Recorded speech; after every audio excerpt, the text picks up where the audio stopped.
Okay, everybody, hit that like. We're going to get started as soon as I possibly can.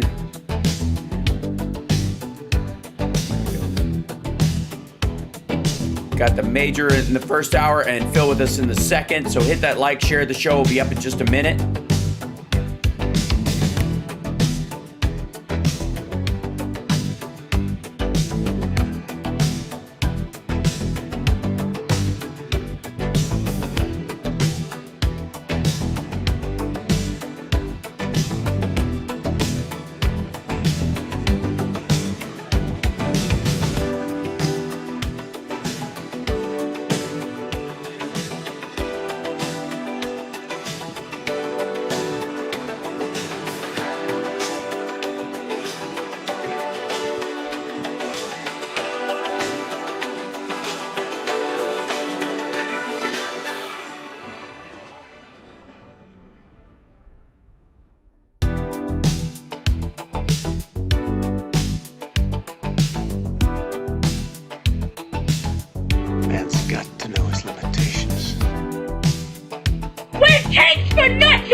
We're going to be appointing very pro-crime judges.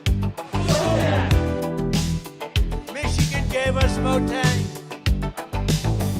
A lot of very bad things are happening in Nicaragua. All right. Stop right there, and I'll bring back the song.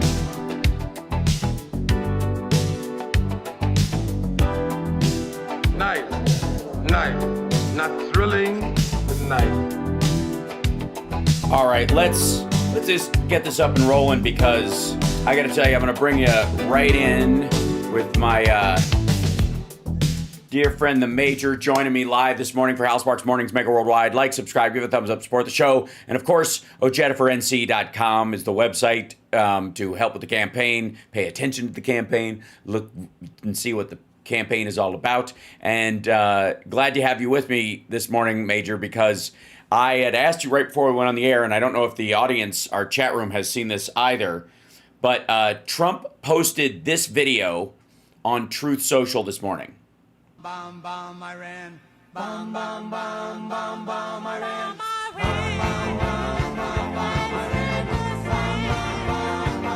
By the way, I know I'm going to get a copyright strike on it, so super chat, folks, because I'm going to get, believe me, they're going to peel this out. Fair use. I'm calling fair use. The President of the United States posted this.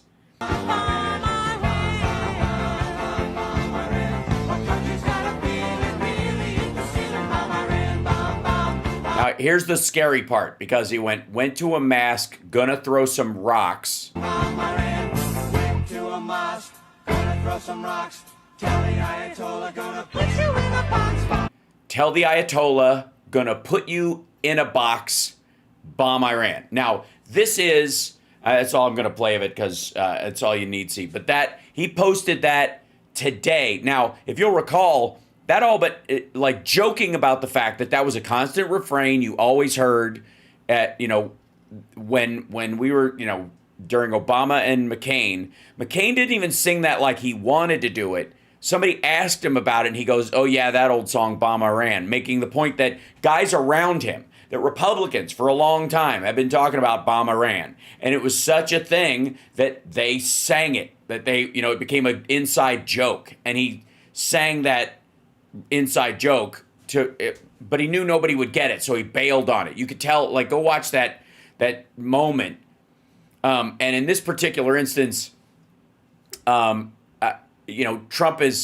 he starts this fake ceasefire, then it falls apart, and then it allegedly holds in this period of time where I guess the Iranians haven't.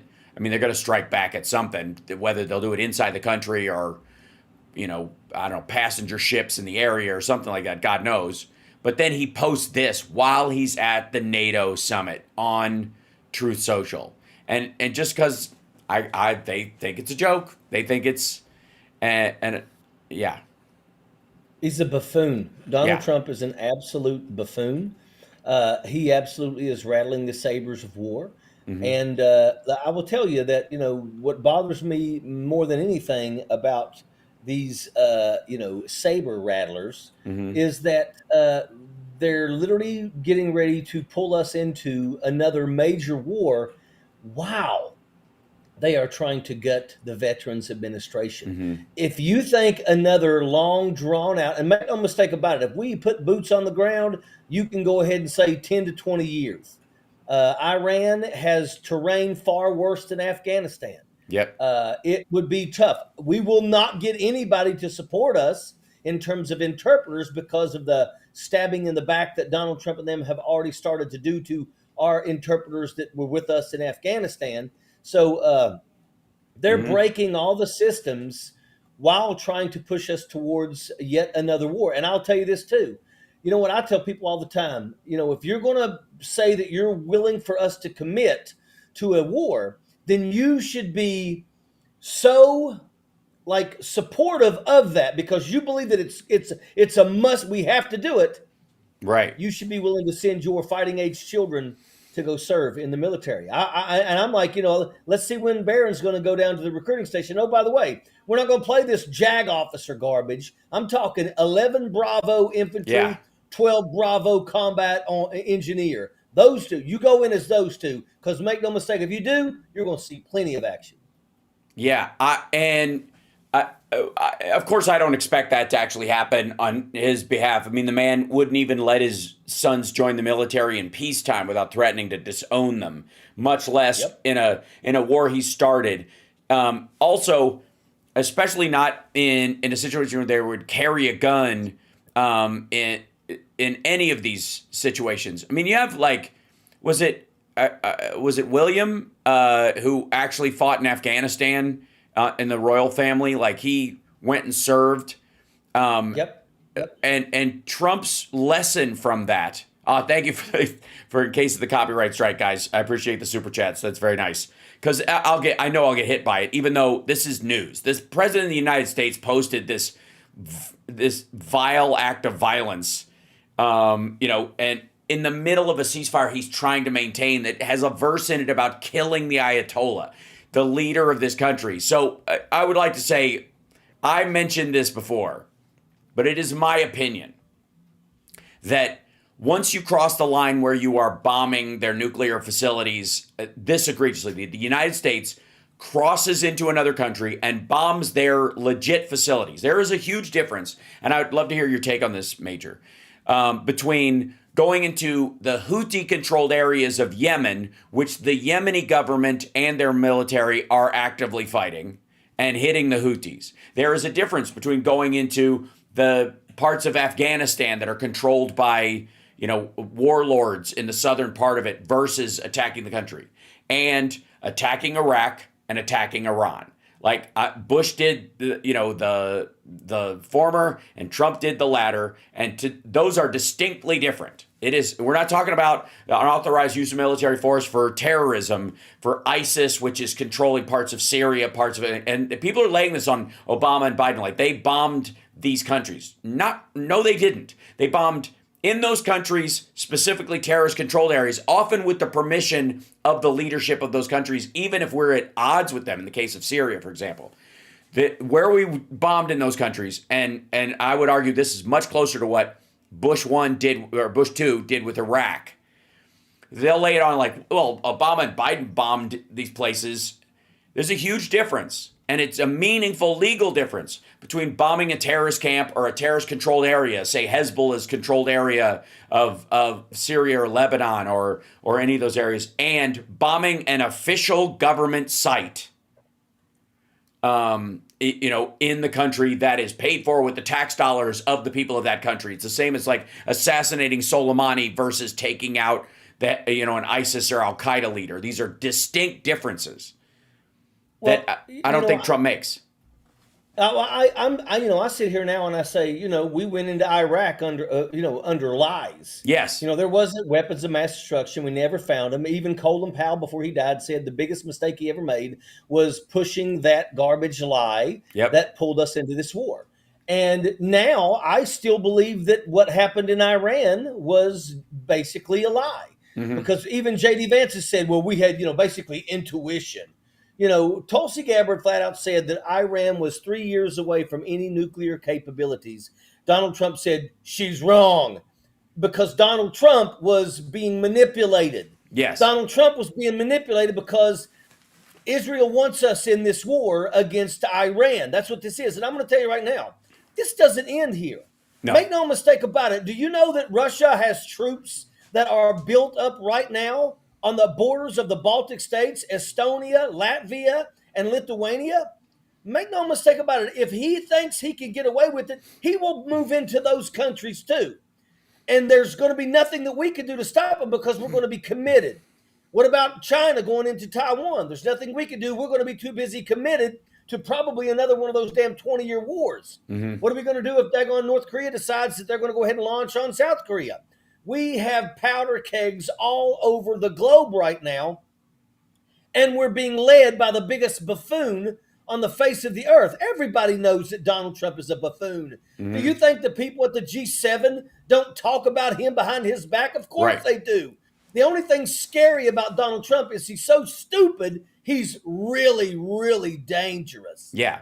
And that's the only reason why anybody even appeases that orange jackaloon. Well, and there is if you watch any of the stuff coming out of NATO, and I'm going to cover some of it this afternoon on my show, like his press conference there and some of the meetings that they've had, the Macron handshake is making its way around NATO, and it is working like magic. They're like, you're the best. That was so awesome. You're a great dude. This is incredible. And Trump's like, I am incredible. See, these are my friends. And NATO is more secure right now because they've learned how to bullshit this dough-headed fuck. And right. And then, so I have said for a very long time, and I take total credit for the creation of this idea/phrase, which is you can't leak a lie.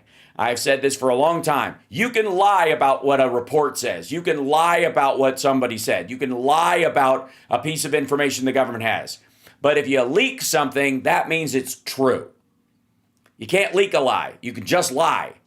A leak is real. If they admit it's a leak, if they say it's a leak, someone's leaking, if they call it, in this case, a leak investigation, like Hegseth and these guys are calling about the information that CNN and New York Times are reporting that we did not destroy all of their program. The Iran says their nuclear facilities were badly damaged, but they were not destroyed. This is also 3 of maybe 7 sites that they have, right?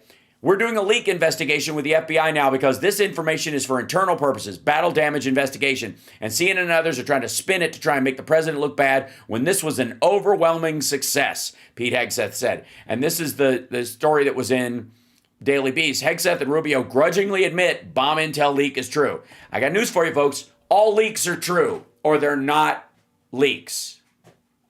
That's just the reality. You can lie to somebody, but if I'm telling you something you're not supposed to know, that means it's real. And so that's all a leak will ever be. Okay? You can't leak a lie. And so anytime these guys are admitting it's a leak, just understand it's a confirmation.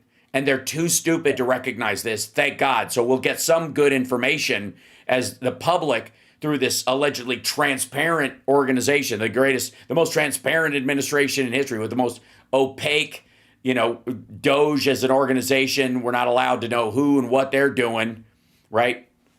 So I wanted to clear that while they said this, Iran says nuclear facilities badly damaged by U.S. strikes. It says the first such comments by Tehran, our nuclear installations have been badly damaged, that's for sure. He did not give further details. He added that the U.S. attacks were a detrimental blow to international law and a nuclear non-proliferation treaty, to which Iran is a signatory. The comments are the first time they said anything. They came hours after Trump disputed the attack, the intelligence that they had a limited impact. Badly damaged and obliterated are very different, but, Trump said the report, commenting on the intelligence leak, Trump said the report was very inconclusive, but that he believed the sites were demolished. Well, what? You can't have it both ways. No, but see, that's the thing too, is that, yet they have yet to acknowledge that there was a deal between us and Iran that Donald Trump in his first term decided to basically pull us from. All of this, All of their movement towards being nuclear capable was all established because of Donald Trump's buffoonery. That's what this was. And now Donald Trump goes in, drops bombs, and do you think that there's going to be a pass for this? Do you think that this is going to stop them from trying to? Why would they? I mean, at the end of the day, they're now being attacked. Donald Trump is almost on the verge of pulling us into another forever war, and it's pure buffoonery, is what it is. Pete Hegseth and leaks. He can't even get people to want to serve around him. Nobody's wanting to serve around Pete Hegseth because they know that it could basically be potentially their careers. These people are incompetent, drunks, and they're just, there's no reason for this. And this is all something that they created for themselves. Pulling us out of that deal is what put Iran on this path. Right. And make no mistake about it. Donald Trump can act like, well, they went in and they fired up those 3 areas, which, of course, they got footage of trucks leaving 12 hours before the bombing, moving all kinds of stuff from one place to the other. But once again, I mean, who's to say when they finally do get that capability, if they do, I mean, they would probably want to hit us without a doubt. Because why? Because we hit them first. Yeah. Well, and also at this point, again, why would you enter into a deal that if Trump just decides he doesn't like it on a whim, he will get out of? So why would anyone trust to get into a deal with him in this particular instance? He's already allowed China to buy Iranian oil. Like, he said it basically by fiat. Now, I don't know if he actually has the power to upend the sanctions and the rules that were passed by Congress, but do you think Congress is going to stop him if he doesn't? Do you think they're going to, react to this and go, wait a minute, you can't just let Iran sell oil to China all of a sudden? And again, if he does, doesn't he own anything that Iran does? The way they've said, well, Biden allowed them to get $6 billion, which he never did. That money is still in a Korean bank account. And that's from the first Bush administration when he allowed Iran to buy and sell oil and then got caught and had to, back off of it. He's doing it again. If Iran or any of its proxies do anything, isn't that direct evidence that he supported this? I mean, if he's laying that other shit at Biden's feet and that money never went anywhere, this money that he's allowing to happen, I guess he's on the hook for it? I think Donald Trump I think he knows that it's inevitable. Why wouldn't Iran do business with China? But Donald Trump's trying to get out in front of that to try to act like, it's okay. When in reality, Iran is getting ready to shut down a corridor where like 20% of the Earth's oil moves through. And if that happens, we can expect the gas prices in America to skyrocket. Right. But, when it comes to Donald Trump, who knows? Nobody can tell what that man is thinking. Right. But my thing is maybe he's, it's like you setting the fire and then calling the fire department and then trying to act like a hero when they come and put the fire out. It's just kind of like Donald Trump does something stupid, which he did, and now there's nothing that he can do. And he's probably made Iran and China closer. So maybe he's trying to get out in front of that and trying to act like it's okay. We're okay with that because he knows it's going to happen anyway. Yeah. Trump made a reference to Hiroshima and Nagasaki and basically claiming that this was so big that it made them stop fighting, kind of like Hiroshima and Nagasaki. This is the way he viewed it. But the issue is, besides his own idiocy, is that Hiroshima and Nagasaki had a tremendous amount of civilian deaths. It was enormous, and there is no question about the damage that it did to Japan at that time. Also, that country was under an emperor, and then afterwards wasn't anymore. Meanwhile, this dickhead is talking about meeting with the Ayatollah or the Ayatollah's people next week, or his successor, or whoever the hell's running things. And my question is, and this is from a military tactical point, let's back off of the bullshit story that he's telling and the intel that we have that says that they didn't blow up the entire system, and the fact that the Russians are like, well, if they can't pursue a nuclear weapon, we'll just give them one. Medvedev was basically saying, They could just buy one from us. So why do they even have to develop one? In the middle of that, we heard that during the lead up to these strikes, the Israelis had hit these places as well as us. And they had either Mossad or military agents or, agents provocateurs or saboteurs or, Iranians that are, against their own government in there as spotters. Do you think Iran's going to just let those people escape now? I mean, it was on the news. There was video of these guys like with binoculars looking at the actual site. We're just going to assume those people are just dead, and that's just the price of doing business, that Israel's not going to answer their death if they get killed. Right? Yeah. I got to, there's just no way this ends this way. And if it does, there's even more reason to be concerned, because if you're Iran, you'll just go, all right, well, we're going to get a nuke from Russia, and while we're waiting on that, we're just going to plot horrible shit, October 7 level shit for every country that we feel like did us dirty in this, especially the U.S. and Israel, but anybody they're allied with, to put pressure on them. So Europe, any NATO country, right? We'd be stupid not to expect it. And Trump seems to be like, we're going to talk, they're going to sell oil, it's going to be awesome. Meanwhile, the same people are going to be in charge. So why would they? Yeah. No, he's incompetent. And, my biggest fear is that the people surrounding him, I just hope and I pray that, because Donald Trump is that guy. Donald Trump, this is a guy who said, why can't we shoot a hurricane with a nuclear weapon? Donald Right. Trump is, when I say he's a buffoon, I mean he is a absolute buffoon. And I worry that Donald Trump wants to see, that's the problem. He's like a toddler that has been given power. When I was in basic training, on the first day of basic training, you got a whole group of people there. Nobody's got no rank. Everybody's privates. Right. And then all of a sudden the drill sergeant comes in and he finds one person. He says, okay, here's the deal. You're going to be the acting platoon leader. You're going to stand in front of them, and you're going to be the one that's going to tell me when I need something, then I'm going to tell you that. And then you can tell the troops to go do the cleanup or whatever. And I will tell you, I never forget that it wasn't even 24 hours after they gave this one brand new private the ability to say that you're going to be the platoon leader for the time being.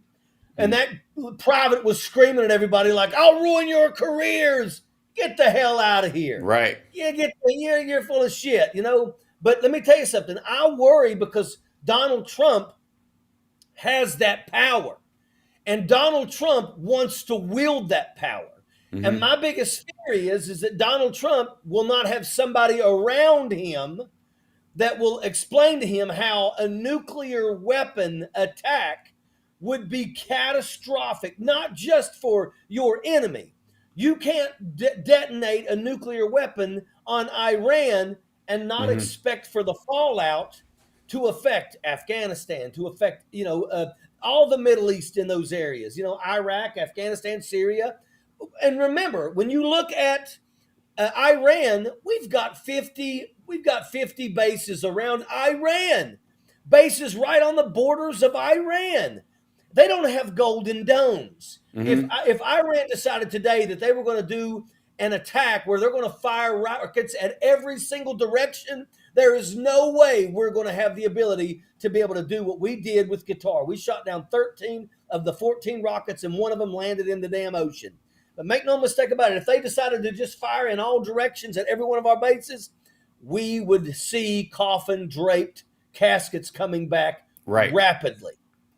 Well, and Trump, he's a buffoon. Right. And the issue is that, Trump seems to be under the impression that everything is transactional on the same level that he believes it is. So that none of this matters, and anything that gets blown up is like a video you watch on Twitter. So he has no attachment to it at all. But what he thinks is like, we do a little bit of that, they do a little bit of that. Doesn't really mean anything. If we lose some soldiers or they lose some soldiers, who gives a shit? And what we'll end up doing is we'll make a deal for money, and I'll build a fucking Trump Tower Tehran, and you watch, I'm going to get a Nobel Prize, and they'll put it in the lobby of the place. That's what he thinks. And when it starts to fall apart, that's when he drops F-bombs on people as he's walking to the helicopter, because he doesn't know how any of this shit works. And it becomes more and more stark by the day. The question is, are the people around him ready to either absorb this, or are they just counting on the idea that, we'll stop him before he does it because we know how he works now. We just throw his ego a bone in the direction. It's like they have a laser pointer on him. Like, this will make you the big man. No, wait, come over here. This will make you the big man. And that seems to be what he's doing right now. And this right here is what really pisses me off about the friggin' Democrats in Washington, D.C. Why are they not right now calling for that young 22-year-old Mr. Fugate, I believe his name is? Why are they not calling him to stand in front of Congress and explain how he's going to protect us from terrorism? Mm-hmm. Donald Trump places a 22-year-old in a position to protect us from terrorism that has a history of gardening and being a grocery store clerk. But once again, and I've messaged Ted Lieu, I've messaged Swalwell, I've messaged Cicilline, I've messaged all kinds of people, and I'm saying, when are we going to see this 22-year-old? Because once again, we need to see that. We need America needs to watch the incompetence of the people that Donald Trump places in these positions. Because let me tell you something, this is dangerous. If you think for 1 second, Iran knows that if they try to do certain things, we will crush them. But let me tell you something. Hell, even Tom Homan is now saying there may be as many as 2,000 Iranian sleeper cells in the United States of America. Well, where's our Mr. Fugate to tell us how he's going to protect us from over 2,000 Iranian, spies or whatever it is? I mean, they're right there.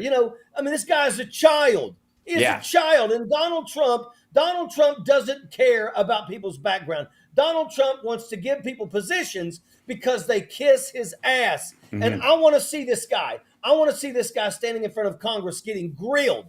Because make no mistake about it, this is a failure for on Donald Trump's behalf. And there's a lot of people. Hegseth should never be in the position that he is in. Linda McMahon should never be in the position that she is in. These people are getting positions because they lick boots, not because of the content, of their information and stuff. It's not. This is absolute unacceptable. Well, and, I got to say, it seems to me that they are playing with fire and putting somebody like this in charge of things. One of the reasons why you go with tried and true people, and this is where Trump offloads a lot of his responsibility this way. This person came very highly recommended. Remember that whole story? Yes. Yeah.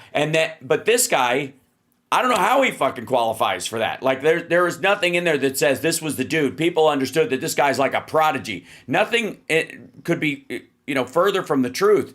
So the question, is that how does it not land on Trump's doorstep if something shitty happens? He's going to try and blame Biden. He's going to say these people got through, but these are your people in charge of this shit. And if you didn't have, somebody in charge who could see this coming, how is it not on you? Yeah, but see, that's the problem, is because right now is a perfect time to show the buffoonery within this administration. Where are the Democrats? Everybody who's listening to this show right now, if you have a Democrat representative, you should message them and say, when are you going to bring the 22-year-old in front of Congress and make him explain how he's going to protect us from terrorism? But if the Democrats don't do that, then goodness gracious, that is a failed opportunity. Yeah. Okay. So, I have not, I don't know that they have the power in the minority to call him anytime other than if he has budgetary control. Because I don't know that Fugate, while he's administering this, I don't know that Democrats have the ability to call him or without a subpoena and the justification for the subpoena itself. I don't, you know. They should still absolutely do everything in their power to try. And once again, you package this by explaining to America that right now you are being protected from terrorism by a 22-year-old child that has a background in gardening and daggone grocery store clerk. You know, look, if you want to put him in charge of your local Harris Teeter, I don't have a problem with that. But placing him in charge of the United States of America and keeping us safe from terrorism, there are Republicans that should be more than happy to cross the aisle about this. Agreed. Lisa Murkowski sure as hell will. I mean, you know, there are people that should absolutely be willing. And if you got a Republican, message them too and say, bring this guy in front of Congress because we want to know, you know, how he's going to plan to protect us. This is absolutely dangerous. Donald Trump's administration are not there because they are competent in what they do. They are there because they donated the most money to Donald Trump. They are there because they know that Donald Trump knows that they will kiss his ass.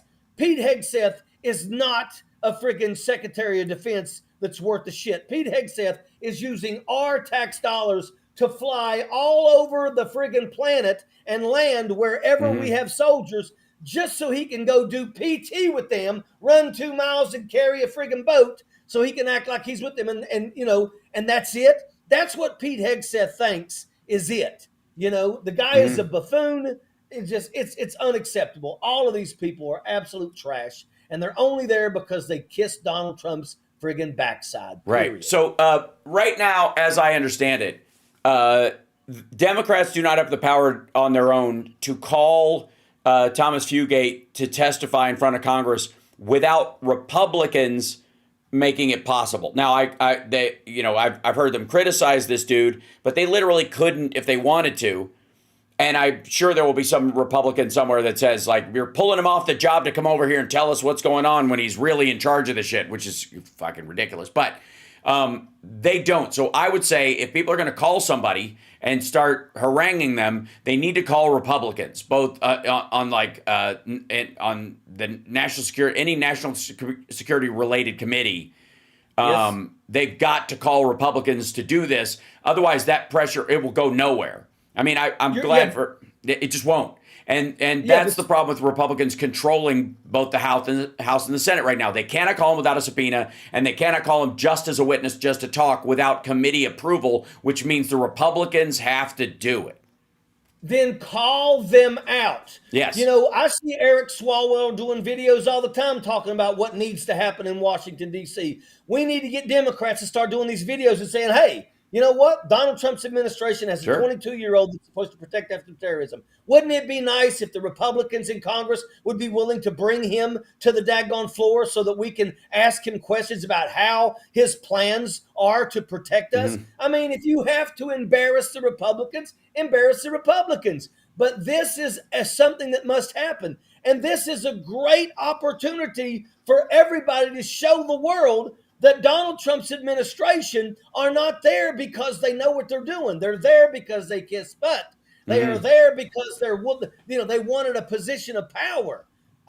This will be a failed moment if the Democrats cannot make this happen. And make no mistake about it, the Republicans start calling them out too. But the Democrats, and now look, if the Republicans refuse to let him come to the floor, that's one thing. But the Democrats should be out here arguing and fighting for it. that Well, he needs to be brought in. I will say it's a great example of why we need to send you to Congress, because I feel like this would be something that you would do very simply. And I think, and there are a bunch of people, anybody who's brought forth like impeachment proceedings against Trump in this, about Iran or any of this stuff, should have no compunction about calling for a testimony from Thomas Fugate or Pete Hegseth or, about the leaks and Marco Rubio, I would argue as well. Whether the Republicans do it or not, calling it out is a great idea. Absolutely. So the curious part was, for me, looking at sort of Trump's response in that Bomb Iran video that he put out, that there is And there's just no grip on reality in and amongst Trump or the people around him. Like, I have no doubt that that Marco Rubio probably saw that and went, "Oh, fuck me," right? And had this response to it. But ultimately, it doesn't matter because, we looked at, from Candace Owens to Tucker Carlson, the people who were like, we can't just bomb another country. We're going to get stuck in a war. And they just, they're, conflating Iraq and Iran and all that kind of stuff. And it was creating this dust up in MAGA. And there is a split there that will be wedged apart over time. But this isn't going to do it because they're just going to fall in line around him. The only thing we actually have is Dems butts in seats, and that will give us a majority in the House and the Senate where we can impeach and remove this guy. That has to be the only job right now. Because until then, I'm all for performatively calling this and shaming. If Trump had any shame, it might actually work. But in reality, we got to work to change the material circumstances around this guy. Otherwise, he's just going to keep doing stuff, and MAGA's going to go, I can't believe he's doing this, and then fall right by. But the big, beautiful bill is going to give us a tax cut, so they'll just fall right in line. Sarah says the major is right, and I think that's you're absolutely right on Dems doing this. They should call out their Republican colleagues. They should call for him to make him to testify so they can show who this guy is. You call out a Republican and be like, are you on the floor? Are Yes. you okay with the 22-year-old being in charge of protecting us from terrorism? Because if you are, please do tell us why you believe that he's qualified. Is it because Donald Trump picks the best people? I mean, start calling them out like that. At the end of the day, the Republican Party is absolutely a train wreck. I mean, Lisa Murkowski is now literally talking about switching sides. And let me tell you something. You know what? I as a congressional candidate, I'm just waiting for Donald Trump to tell us that he's canceling the midterms. Which I don't think will go very well. I'll tell you that. Yeah. But once again, I mean, you know what? We know that we're going to take back the House. And right now, if they keep going down this path, you pass that big, beautiful bill, make no mistake about it. These daggone Trumpaloons, and I'm talking about the poor white people in America, are going to be hurt. Yep. And some of them will still be so damn stupid to act like, well, we just got to we got to support our president. But there's a lot of them that are going to wake up and go like, what the hell? Look at farmers. I didn't know that I was going to be milking my own damn cows at 4 o'clock in the morning because Donald Trump has ran off all of my workers. Right. This is what's going on. There are people that are waking up. We're going to take back the House in the midterms, and we could even imagine, we may even be able to, I know we're going to pick up some seats in the Senate, but we could take back the Senate. Let me tell you something. My race went from an R+18 last month to an R+8 now.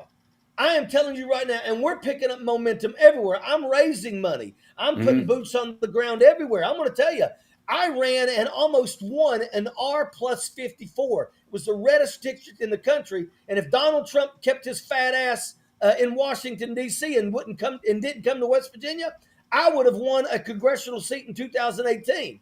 But I'm going to tell you right now, that luster, his friggin' shine is absolutely fading. And I'm telling you, we're going to take back everything. And then I'm going to tell you, we're going to get rid of this jackaloon. We're going to be able to impeach him. The things that he's already done is impeachable. Yep. Taking people, snatching people off the streets, giving them no due process, and sending them to a gulag in El Salvador, that should be impeachable. And he should be impeached for this stuff. Well, and I'll be happy to do it. Right. And rightly so, but we need Democrats in office to do it. And, the issue that we had with the Senate last time around January 6th, that if we had control of the Senate, if we had legit control of the Senate, and not a coin flip 50-50, but legit, earned votes statewide in multiple states, and we're already ice skating uphill no matter what we do when it comes to the Senate, because there's a bunch of red states with 300,000 people in them, or 500,000, or less than a million, and they have 2 senators, and we've got cities with 6 times that population, and they get a mayor, right? We're already on the downslope of this, like because of how the country is set up. So we have a responsibility as Democrats to fill those seats as hard as we can. Because again, none of these folks, if there's a vote to impeach Trump, I don't care how middle of the road a Democrat is in these reddish states or purple states, they're going to vote to get rid of him. And at this point, period. But we got to get those butts in seats. It is important that in this next election, we have to fill the entire ballot, top to bottom, with solid Democrats. Look, let me tell y'all something. You know, I've seen where, you know, they did this in West Virginia. We're going to find somebody to run in every single race. Okay, that sounds great. But if you're putting a daggone 19-year-old that has no, you know, capability whatsoever about the job, and you run them for something that there's no way they have any capability of winning, you're still throwing the seat away.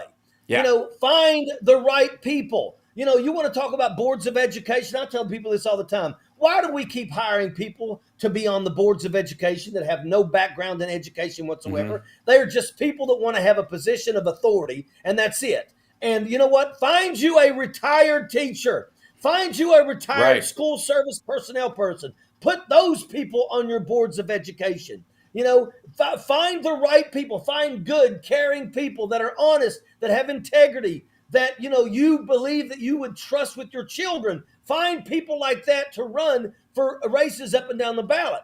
You know, we absolutely can win this. If everybody goes and you vote blue no matter who, let me tell you, we're going to change this country. And let me tell you, we are on a path that we must change our trajectory because we are moving towards absolute war. We're moving towards literally watching the poor and the middle class get decimated, all because we want to make 815 billionaires more money than they could ever have. And they've already got more money than they could ever spend. Right.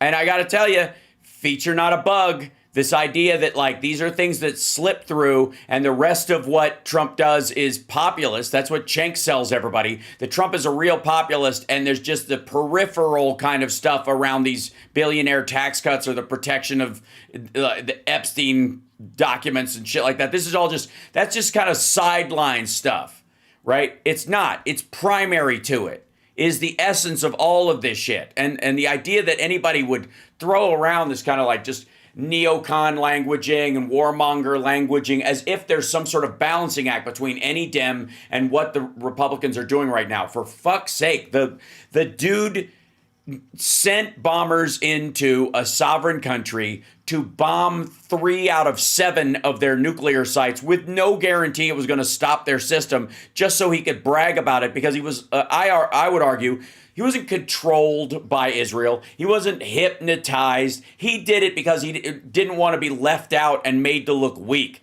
because the Israelis were already attacking. They had air control over this. It was like an easy, he could just walk up and kick somebody that was already down and then go, I won the fight. That's why he did it. And the benefit of doing it made him look tough. And he thought, okay, this will, you know, I can sell this to my people that I'm a big macho dude. That's it. Hey, look. And I'm not taking neither side. I'm tired of this fighting going on over there. But I'm going to tell you that, you know what, you can go back and you can watch videos 30 years ago, 20 years ago, 15 years ago, 10 years ago, 5 years ago, and every one of them is Netanyahu saying Iran is literally just hours away from the ability to be able to strike us. You know, and he convinced Donald Trump to get involved. And once again, you know, this is the thing is, you know, you when you commit forces to doing things like dropping bombs on sovereign countries, you really don't get the ability to say, okay, now we're out. Now we're out. Because make no mistake about it, Iran is not going to forget this. Iran will not forget this. And you know what? I'm just so sick and tired. I'm sick and tired of people that rattle the sabers of war that absolutely never had the guts to pick up a rifle and man a post. Yeah. And make no mistake about it, their kids will not deploy. Their kids will not serve. Barron Trump will never serve in our military unless Donald Trump awards him the rank of four-star general. Right. And it isn't just battle. Understand this. The tariffs will never affect Barron Trump or Don Jr. or Eric. It will never decimate their businesses. As a matter of fact, there are special carve-outs for anything they want to do. If they're not getting a direct carve-out, I guarantee Trump is running backroom deals with all of these governments to kind of feed seed money and go, hey, we got to make it look like you're paying some of these tariffs, but we'll just refund your money through Bitcoin. This applies to all of it. These are people who will never need their Social Security checks, so they don't give a fuck if people don't get theirs. It is literally all of these systems. They will never feel the ramifications of it, and they never. I don't know why people would ever expect them to understand them, or I mean, and it's not just them.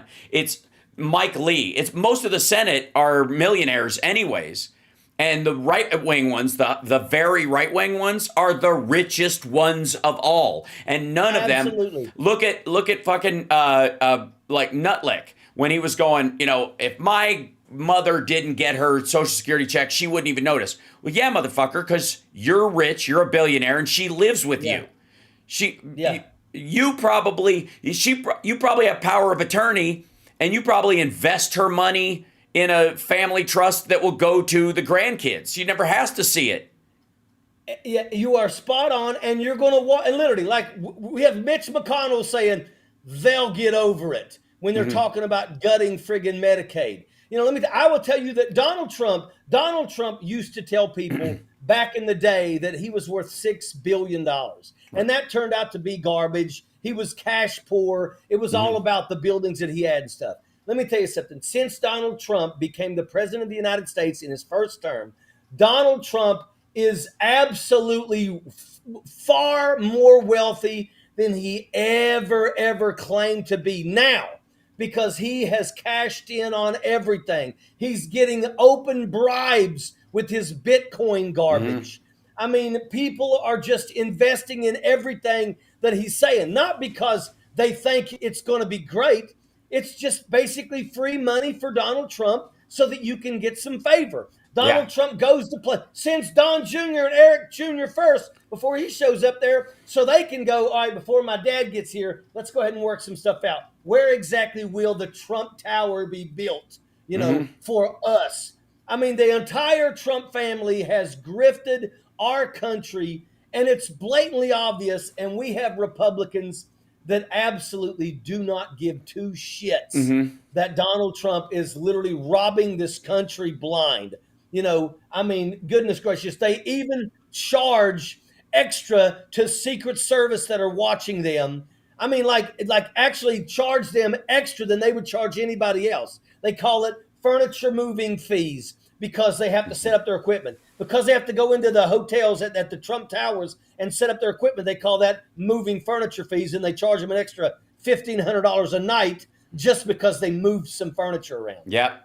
Well, and look at this. I mean, we've talked about this a bunch too, but New York Times reporting Trump's name could adorn Tel Aviv Hotel, becoming a symbol or a target. Trump Organization's preliminary talks this spring about affixing its brand to a tower near a recent missile strike highlight the complexities of its international deal-making. I have said that Donald Trump needs more authoritarian regimes in the country because it's the only place he can build a tower or a new project of any sort that will stay up. Because after he's no longer president, and the U.S. government, while he may get Secret Service protection for his person and his family directly, his properties will be targets for everybody that he has attacked or done something to, and it won't be up to the taxpayer to protect them. And imagine the insurance costs of every Trump property after he is no longer the president and we have no stake in making sure those buildings stay up. Right now, we do. Yeah. There's Secret Service protection at all these buildings just so people don't attack the sign and cause, him to overreact and attack a country. So they aren't even there just protecting his property. They're protecting the damage to the property from making him overreact and do something terrible. So, and so all of these properties, once he's no longer president or he passes away or he leaves the presidency, all these places are a giant fucking bullseye. And again, this is not me wishing on it. This is obvious, right? This is clearly what's going to happen once he's out of office and the U.S. government has no stake in protecting his property. Yeah, how hard? I mean, how successful do you think it would be if Donald Trump said, "You know what? I need a Trump Tower in downtown Paris. You Right. know, in Berlin, Germany. You know, I need. You know, I mean, he might be able to get a little love in Hungary, but for the most part, all the other places in Europe would be like, no. I'm still amazed that they haven't. But of course, because he's the president. The whole thing about the money laundering in terms of the facility that he has in Scotland, Yeah. the golf place. They know that was absolutely money laundering is what used to purchase that. Yeah, so that would be the other thing too, is that he is winding.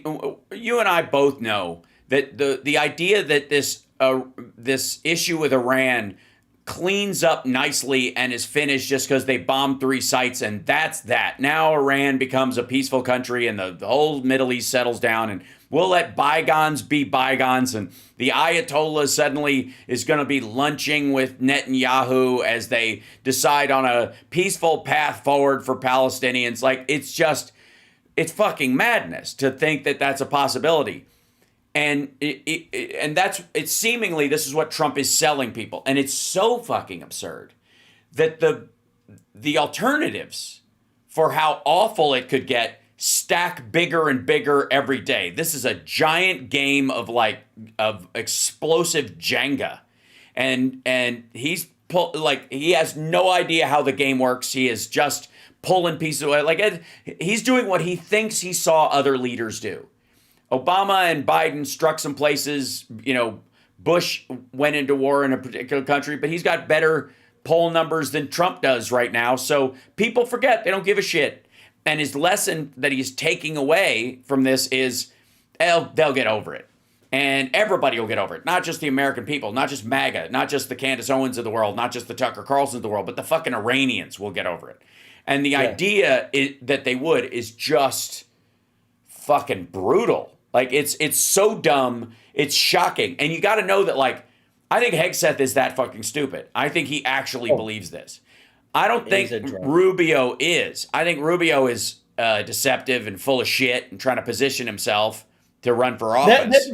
That's the bad part, is that people like Marco Rubio, he's smart enough to know what's wrong. Rubio knows. J.D. Vance knows that Donald Trump is a buffoon. But the problem is that, you know what, when you offer them a position of power, then they go against their own values. They all spoke negatively. And right now, I mean, I'll tell you right now, I saw a video the other day, and Nick Fuentes, what a shit stain. But I mean, he's going against Trump wholeheartedly now. Marge the Trainwreck Green is throwing stones now. I mean, these are people that we thought would never. But once again, I mean, we are where we are. I can't stand none of them. But it is, when you start to see these people, Candace Owens and them speaking out against it, then it's wow. For the record, there is so I was watching. I drove back last night. I had the Ultimate Jam last night. It was fantastic. It was a good time, and it was a heavy lift. But I had to get back tonight because I want to do the show here with you guys and be here with my family and stuff. So I drove through the night last night. And I slept about 45 minutes last night. And on my way back, the way I stay awake is I listen basically to YouTube videos of stuff that, I like podcasts, but just information I need. And one of them was sort of a debate, between Ann Coulter and Cenk and these people about a myriad of issues. And what struck me about this, that listening to the conversation, besides the fact that there was enough bullshit to fertilize legal growers for 100 years, was that there was this premise that there's this side of this argument and there's this side of this argument, as if there's a complexity that goes on in this part of the world or this particular circumstance, or any of the things we're talking about, tariffs, economics, all that kind of stuff, that is so extraordinarily dense that it requires people to put themselves, think through the vast, possibilities in this with some depth of thought. Instead of going, I'm for the switch off. Well, I'm for the switch on. And that's what has eaten up most of the conversation about Iran so much, that Trump is basically like, on's more macho than off, so I turned it on. That was it. And it was the idea that somehow like Netanyahu was given some, ASMR tapes to trick Trump's brain into behaving in a way that Israel wants. First of all, Donald Trump's an adult male who is in the position he's in, and every decision is on his fucking head. He's not coaxed or led anything. There are people all around him that want to lead him in a bunch of different directions. He's choosing what he is choosing to do. That said, they are making decisions based on switch on, switch off.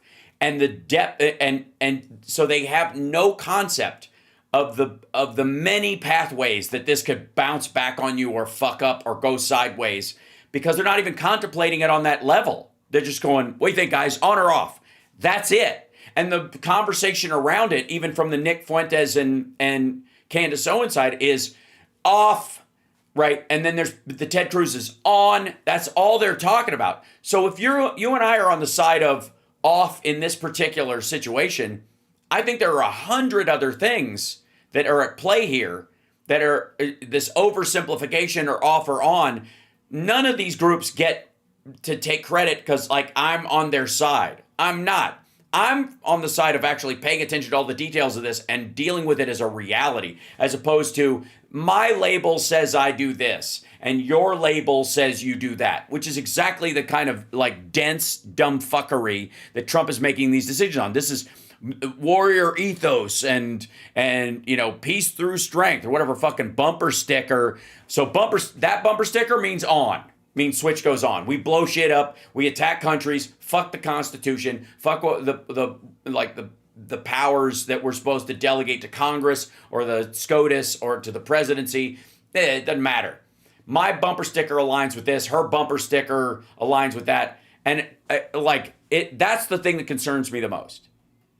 That's the thing because they are not intellectually, mentally, spiritually capable of contemplating the density or the detail of this. They're just not. It's like it's like this with everything. AI, the Fed, Trump's like, he's too slow, pal. Like he's trying to shoehorn this incredibly difficult, decision by the Fed into a series, on a bunch of fronts dealing with employment and interest rates and all this kind of stuff. Into just do it. I worry about everything hitting us all at once. Yeah.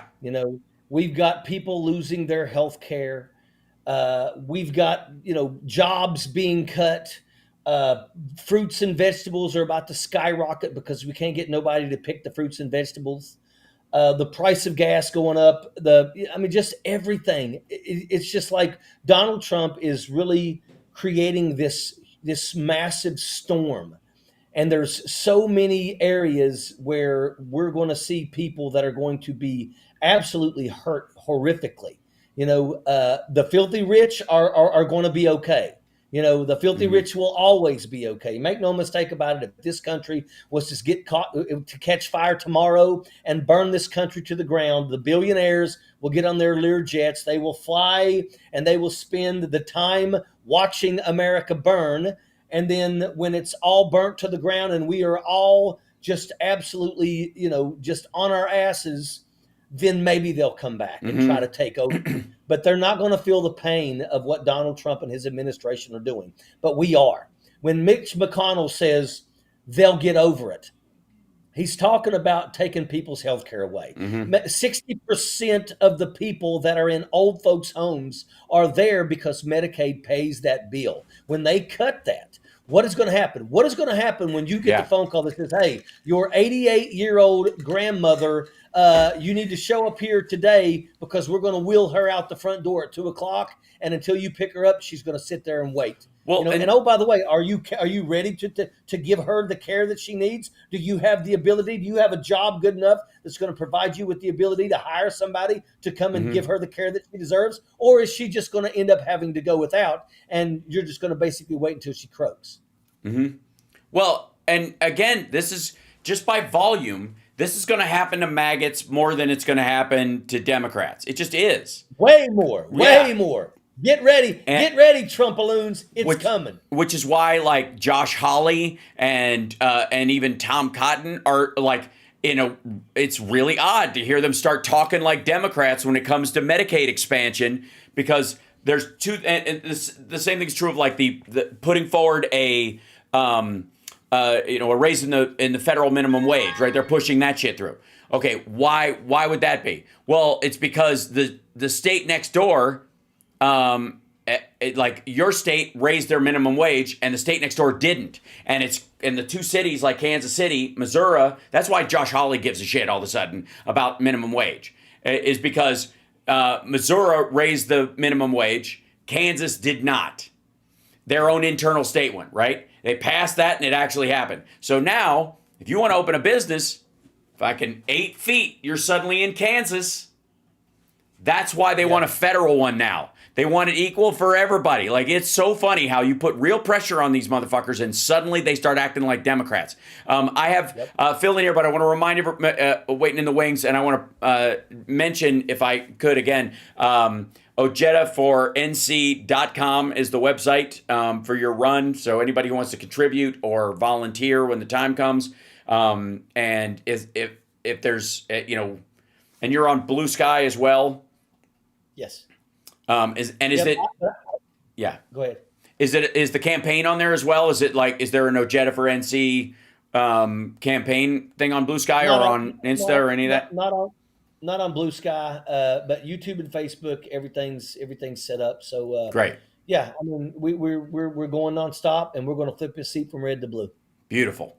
I appreciate you being here, and I look forward again to us getting a bite to eat around our birthday this year, and I look forward to you making an impact on this, and we will all, everybody in the Sparklers, on your inspiration, will reach out today, both to whatever state you're in. If you're in a red state or a blue state, you're going to reach out to your representative and go, why are we not calling this Thomas Fugate guy? Yeah, this 22-year-old who's in charge of keeping us all safe from terrorism, in front of Congress to ask him what the fuck he's doing behind the scenes in case there are all these 2,000 sleeper cells, or as Trump calls them, super cells, because he thinks they're storms. He literally did that today. He called them super cells. I'll have the soup. But anyways, yeah, we're going to reach out. Everybody do that. Everybody reach out to your representative or a representative in your state, or just bother Marjorie Taylor Greene's office with this. Like, Thomas Fugate, we need to hear from this 22-year-old if he's got a plan at all to protect us from potential Iranian supercells. So appreciate you, brother. Thank you so much. We'll see you again soon. Have a great week on the campaign. You're 10 degrees in the right direction, and I project it's going to keep going that way. So thank you, sir. Hey, always a pleasure, my brother. I'll see you hopefully next week. Everyone. Absolutely. Excellent. Okay, off he goes. And I'm going to bring in Phil, who's waiting in the wings. I have, there you go. I hear your audio just fine. There we go. And there he is, ladies and gentlemen, Philip Bitner, joining us today from Kyiv. Lots to talk about on this front. I don't know if you saw the Bomb Iran video that Trump put on his Truth sinkhole this morning. I played it for the video of the Bomb Iran song. So it is no surprise, some of the stupidest shit you've ever seen. And I think, let's see, did he pull it? He may have pulled it, or it might just be stacked behind some stuff. But he posted this. What was it? Was it the McCain? It can't have been the McCain thing. No. It's an actual. I'll show you. It's a music video for those of you that weren't here earlier. For the love of God. Bomb Iran. Bomb, bomb, bomb, bomb, bomb Iran.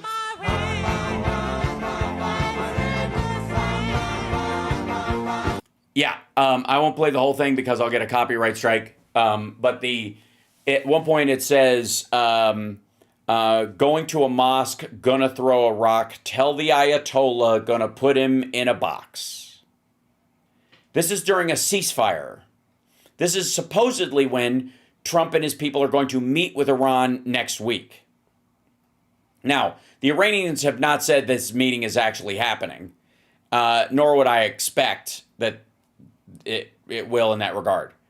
And maybe Trump thinks this is a threat that will scare them to the table.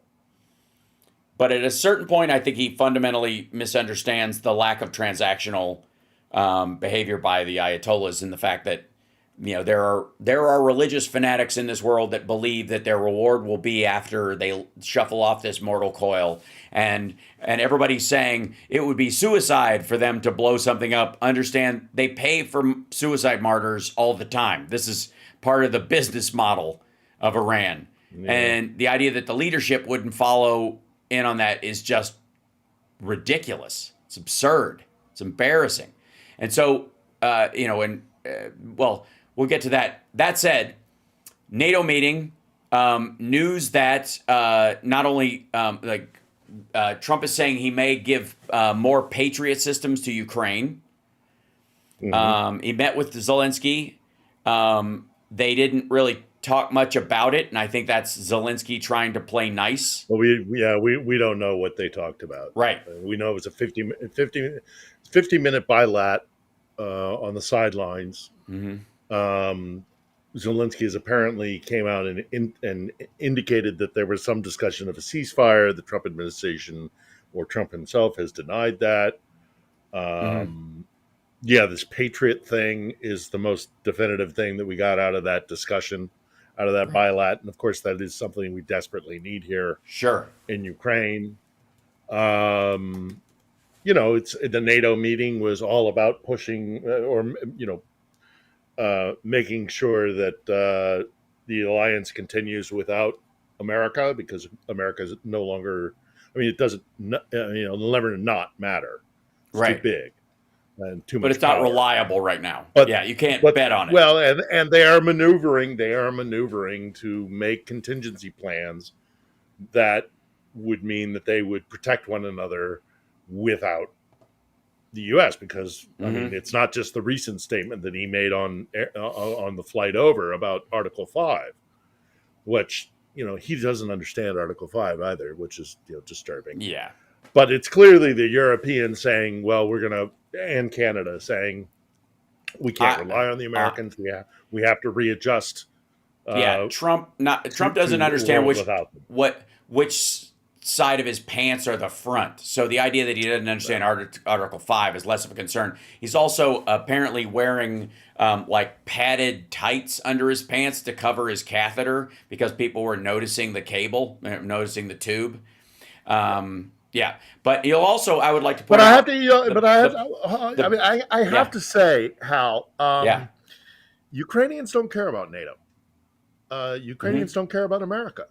Mm-hmm. They want the help. They need the help. Especially we need the Patriots. But they're more interested in a meeting that's happening this week surviving. But they're more interested in a meeting happening this week that has nothing to do with America.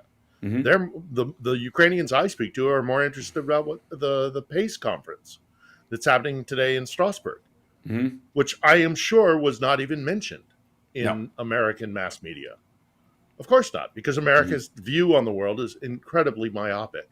Sure. And unless we're directly involved, we don't care about it.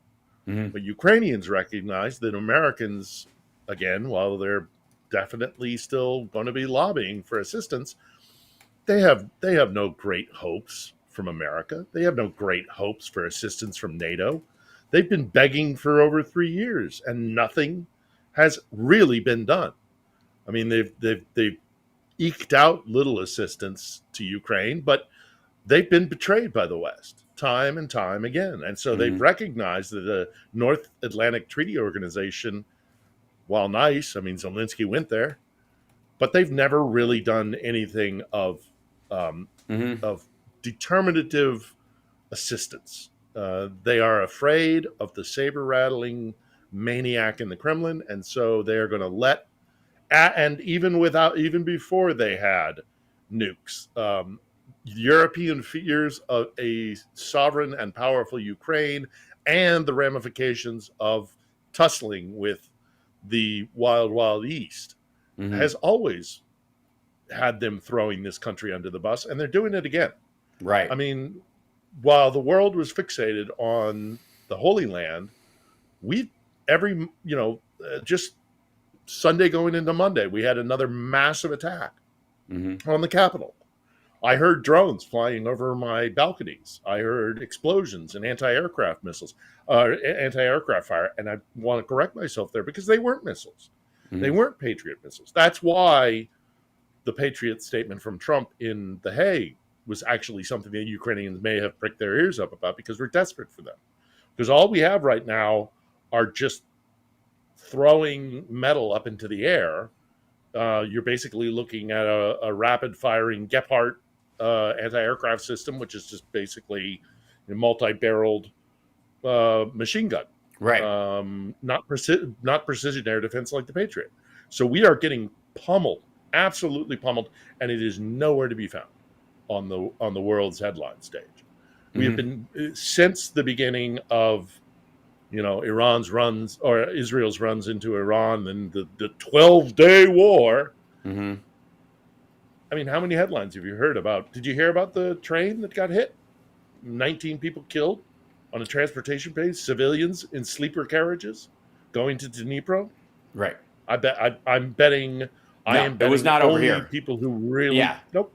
It was on. Betting It was only people who were deeply concerned about Ukraine. Yeah. Which Kiev is a Post minority. or UkraineToday.org will give you the Or most. the Independent. Yeah, the Independent will do. Kiev Post, Kiev.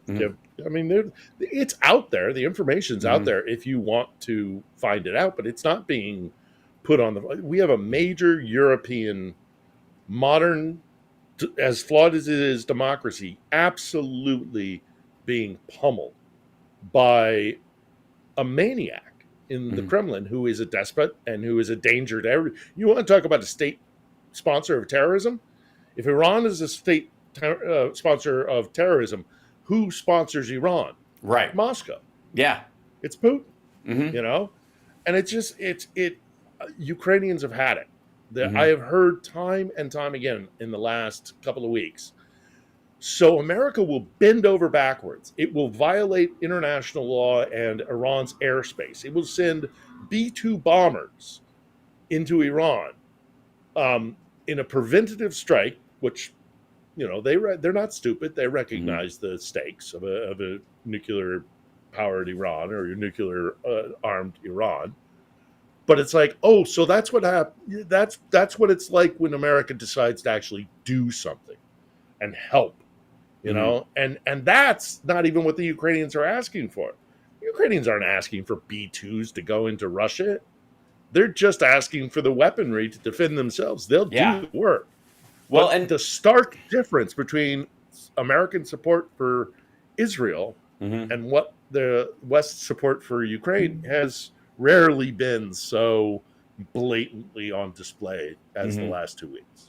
Well, and especially with the language that Putin has been using, this was in. I want to show everybody this in. This was in Bloomberg last week, but this is in this interview with Putin. He goes, "I consider Russians and Ukrainians as one people, and in this sense, all of Ukraine is ours." Putin continued, "We have a saying or parable: wherever the Russian soldier treads is ours."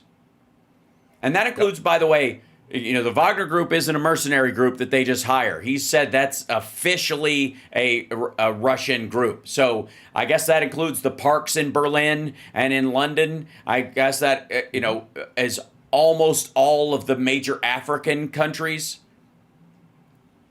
I consider Russians, in that sense, all of Ukraine is ours. Wherever the Russian soldier treads is ours. Yeah, I mean, there's the famous, I've used it several times in a couple of my episodes of On the Edge. I've used the clip of him somewhere out east at like a spelling bee or like a young talent show. And some kid knew like every capital of every nation around the world, some 10-year-old kid. And so Putin is there talking to him and he says to the kid, well, like all the borders and all the capitals, what are Russia's borders? And the kid goes, it's from Kaliningrad in the west, all the way out to Vladivostok in the east on the Pacific Ocean. And Vladimir goes, Russia has no borders. Yeah. That's his mentality. Ruski Every mir. now and then you get a glimpse. Ruski mir. Russia has no borders.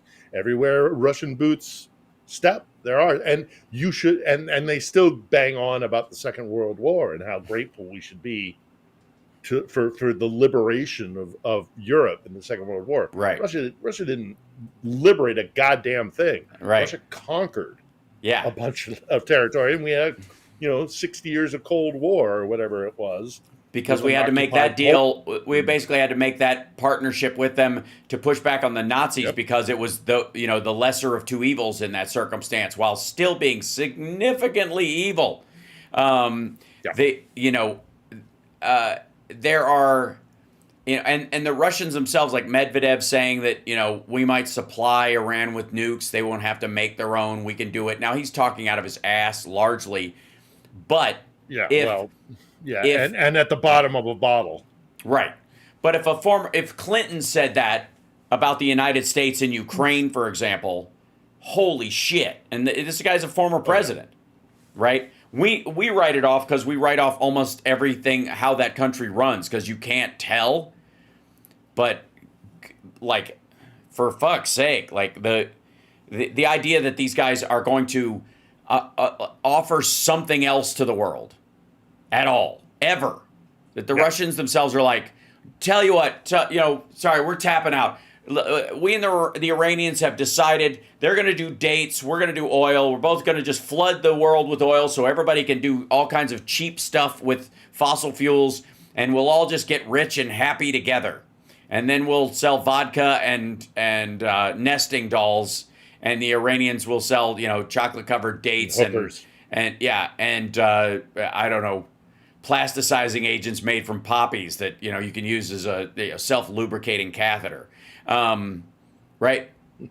Well, honestly, like, who the fuck thinks these guys are going to try to back out of what they've been doing? Especially if Putin's saying shit like he just said. What's the alternative that they offer? Yeah, what's the alternative that they offer? Russia offers a brutal autocracy with secret police and no concept or no recognition of human rights.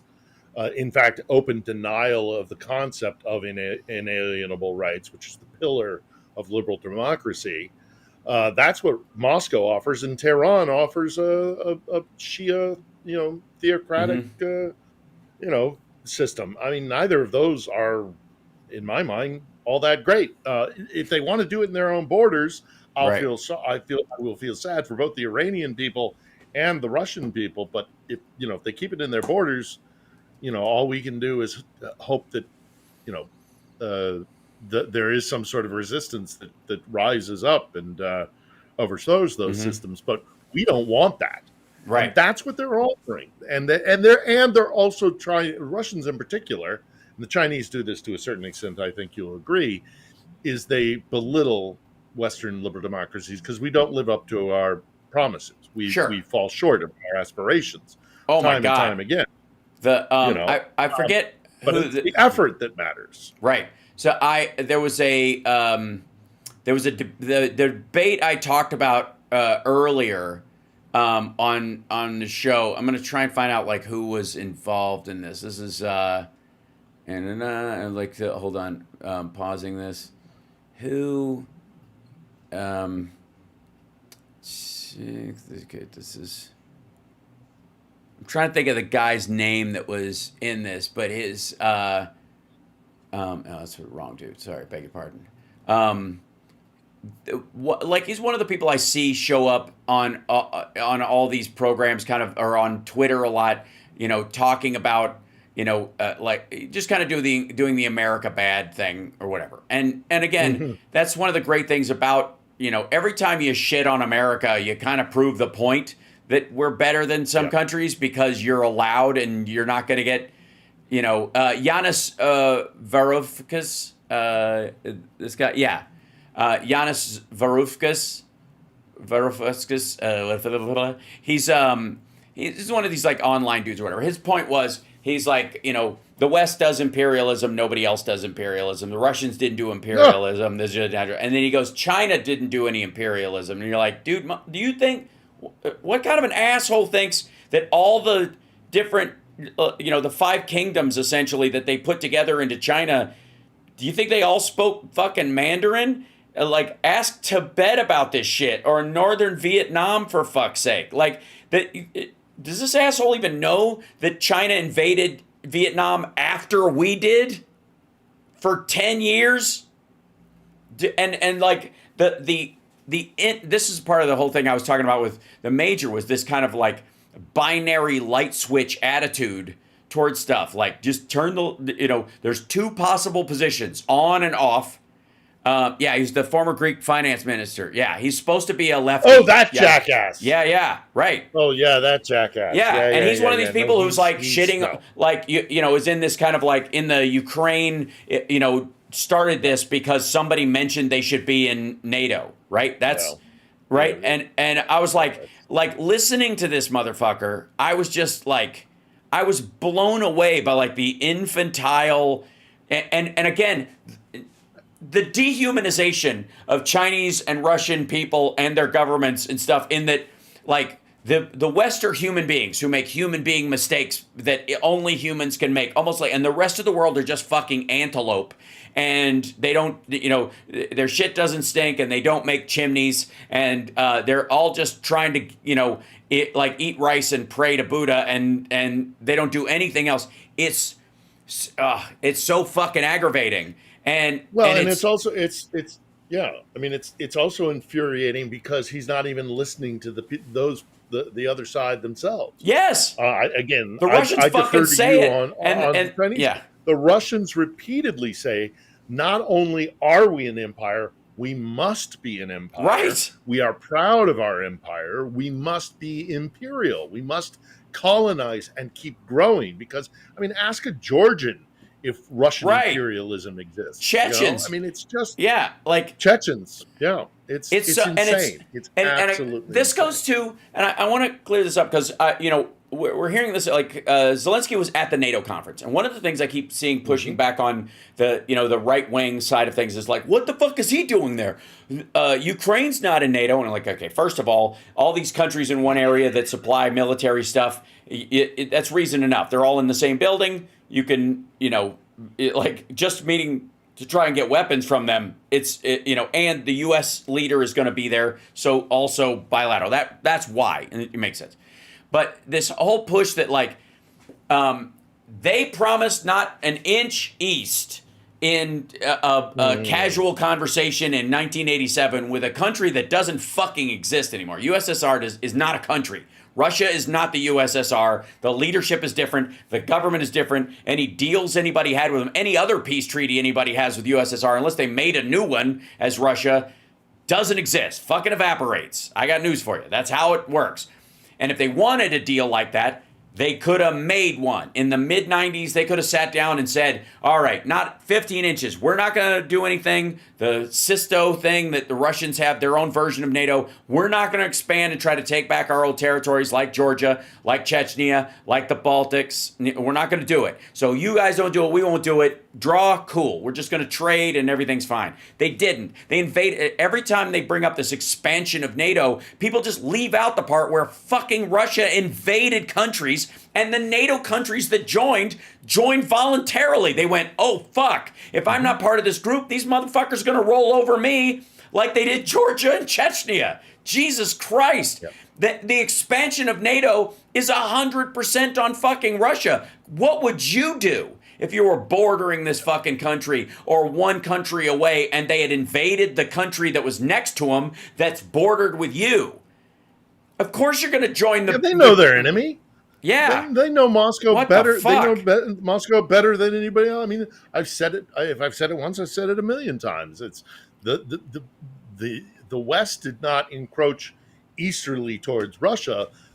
Russia's near abroad came flooding west as quickly as they could to get away from those maniacs in the Kremlin, because they know the history. I'll tell you a quick story. It's anecdotal, completely anecdotal, but one time when I was living in Moscow, every now and again it would get too much and you had to get out. You had to get away, go someplace sane. So oftentimes we'd go to somewhere near Russia. I flew to Prague several times. I also had to renew visas and all that kind of stuff. One time I go to Prague and I am sitting at the end of the bar having a cold beer. I've just flown in and I'm sitting there and I'm going, man, you have no idea what it's like over there. It's the corruption is insane. The brutality is incredible. The lack of civil society and all the, and at the other end of the bar is this guy who's getting angrier and angrier as he is listening to me kind of unload, having just come in from Russia, to the bartender. And he finally had too much. And he said, if you don't like it, then get out. And I went, what are you talking about? He said, if you don't like my country, the Czech Republic, you can get out. And I said, oh, I'm sorry, sir. You misunderstood. You must not have heard I just flew in from Moscow. I'm talking about the situation in Russia. And the guy's attitude, oh, let me buy you a beer. Tell me how screwed up it is in Russia, please. Yeah. Because they fucking hate the Russians. Right. Because they've lived under centuries of threat and aggression, and every few decades or whatever, Russia flexes its muscles and tries to expand out. And that is why Eastern Europe, the second they got out of the Warsaw Pact, went, NATO membership, please, because those motherfuckers, we don't know when it's going to happen. But their history is cyclical. And when they get back up off their feet from having, lost the Soviet Union, they're going to come for us. So NATO membership, please. That's them getting protection coming into the Western umbrella. I've shown this the West. I've shown this multiple times, and it just it's like maddening that all the NATO expansion assholes. But the Russian NATO founding agreement in 1997, where they sat down and they worked out what the relationship between NATO and Russia is going to be. They went through a whole process, and both Russia and the NATO countries signed on to this shit. And what is one of the primary aspects, never mind the fact that it was an extension of the Helsinki Final Act, which is this idea that if we're going to, any dispute we have, we're going to do it peacefully. Every chance was given to Russia post 91 to not invade countries, and the NATO countries and everybody else were trying to tiptoe around because this mutual assured destruction as an envelope under which Russia could just attack whoever the fuck they want. They sat down and went, all right, we're going to be stuck in this fucking doom loop if we don't do something about this. So they sat down, they worked out these points. And that was Yeltsin's Russia. Right. And Russia signed on to it. And one of the most important parts of this, motherfucker, is of the proponents of this piece of, this agreement, on mutual relations, cooperation, and security between NATO and the Russian Federation, signed in Paris, France. This is the agreement itself. One of the tenets of it, which they agreed to, Russia agreed and signed on to this shit. And they never undid it. They never tore it up or made a show of not doing it anymore. This is still on the books as far as anybody's concerned. Amongst the other things, here's the Helsinki Final Act and how we're going to have acknowledgments of both of us, NATO and Russia, acknowledge the vital role of democracy, political pluralism, the rule of law, respect for human rights and civil liberties, development of free market economies, play in the development of common prosperity and comprehensive security. They agreed to this, right? The Russians agreed to this. They also agreed, in this part right here, respect for sovereignty, independence, and territorial integrity of all states and their inherent right to choose the means to ensure their own security. The inviolability of borders and people's right of self-determination as enshrined in the Helsinki Final Act and other OSCE documents. That part right there. Inherent right to choose the means to ensure their own security. That means if Ukraine wants to join NATO, fine. That's what that means. That's it. If the Baltics want to join NATO, fine. You can choose and the borders are the 91 borders in 1997. That's it. That's where we're going. And all of this shit, like this, all these motherfuckers are like, but 15 inches east bullshit. A decade after that, they signed on to this. Mm-hmm. They signed. The Russians. Well, said, they don't care about international law. They don't. The only time that they see international law as a club to be used against us, as a weapon they're using our own adherence to the rule of law and belief in the rule of law as a means to an end to attack us. They don't genuinely care about it. Anybody who's lived in Russia long, for any period of time will tell you that the concept of the rule of law is not in their vocabulary. It's not in their mindset. Mm-hmm. As it's constituted now and has been for ever and ever and ever. Yeah. It would you'd have to go through major cultural changes for them to suddenly adapt to kind of this concept of inalienable rights, the rule of law, democracy, all the, these other. They don't care about any of that. Mm-hmm. They only bring it up when they can use it as a weapon against us, but they don't give a shit. And also they break their treaties all the time, the time. So that's why they encourage Trump to do it. That's why they encourage Trump to do it, because it gives them an excuse. That's right. And then you're down in the muck with us. Yes. You're no better than us. So that they do all of that. From that meeting, the NATO, they created the NATO Russian Joint Council, the NRC, which I want to say, I need to look this up. Yeah, so they established the NATO Russian Permanent Joint Council, the PJC, in '97. Then it became the NATO Russian Council, the NRC, in 2002. And then but relations in it have deteriorated significantly. Why? Particularly since Russia's annexation of Crimea in 2014 and full-scale invasion of Ukraine in 2022. There was no point where they went, because Europe was talking about NATO and that broke the thing down or whatever. The reason it broke down was because of direct invasion by Russia, period. And there's a bunch of people throwing around anti-war and getting this overlap. Tucker Carlson's using it. Fucking Candace Owens is using it about Israel and Iran. And they're like, I'm against war. I'm just against war. I'm okay, first of all, no, you're fucking not.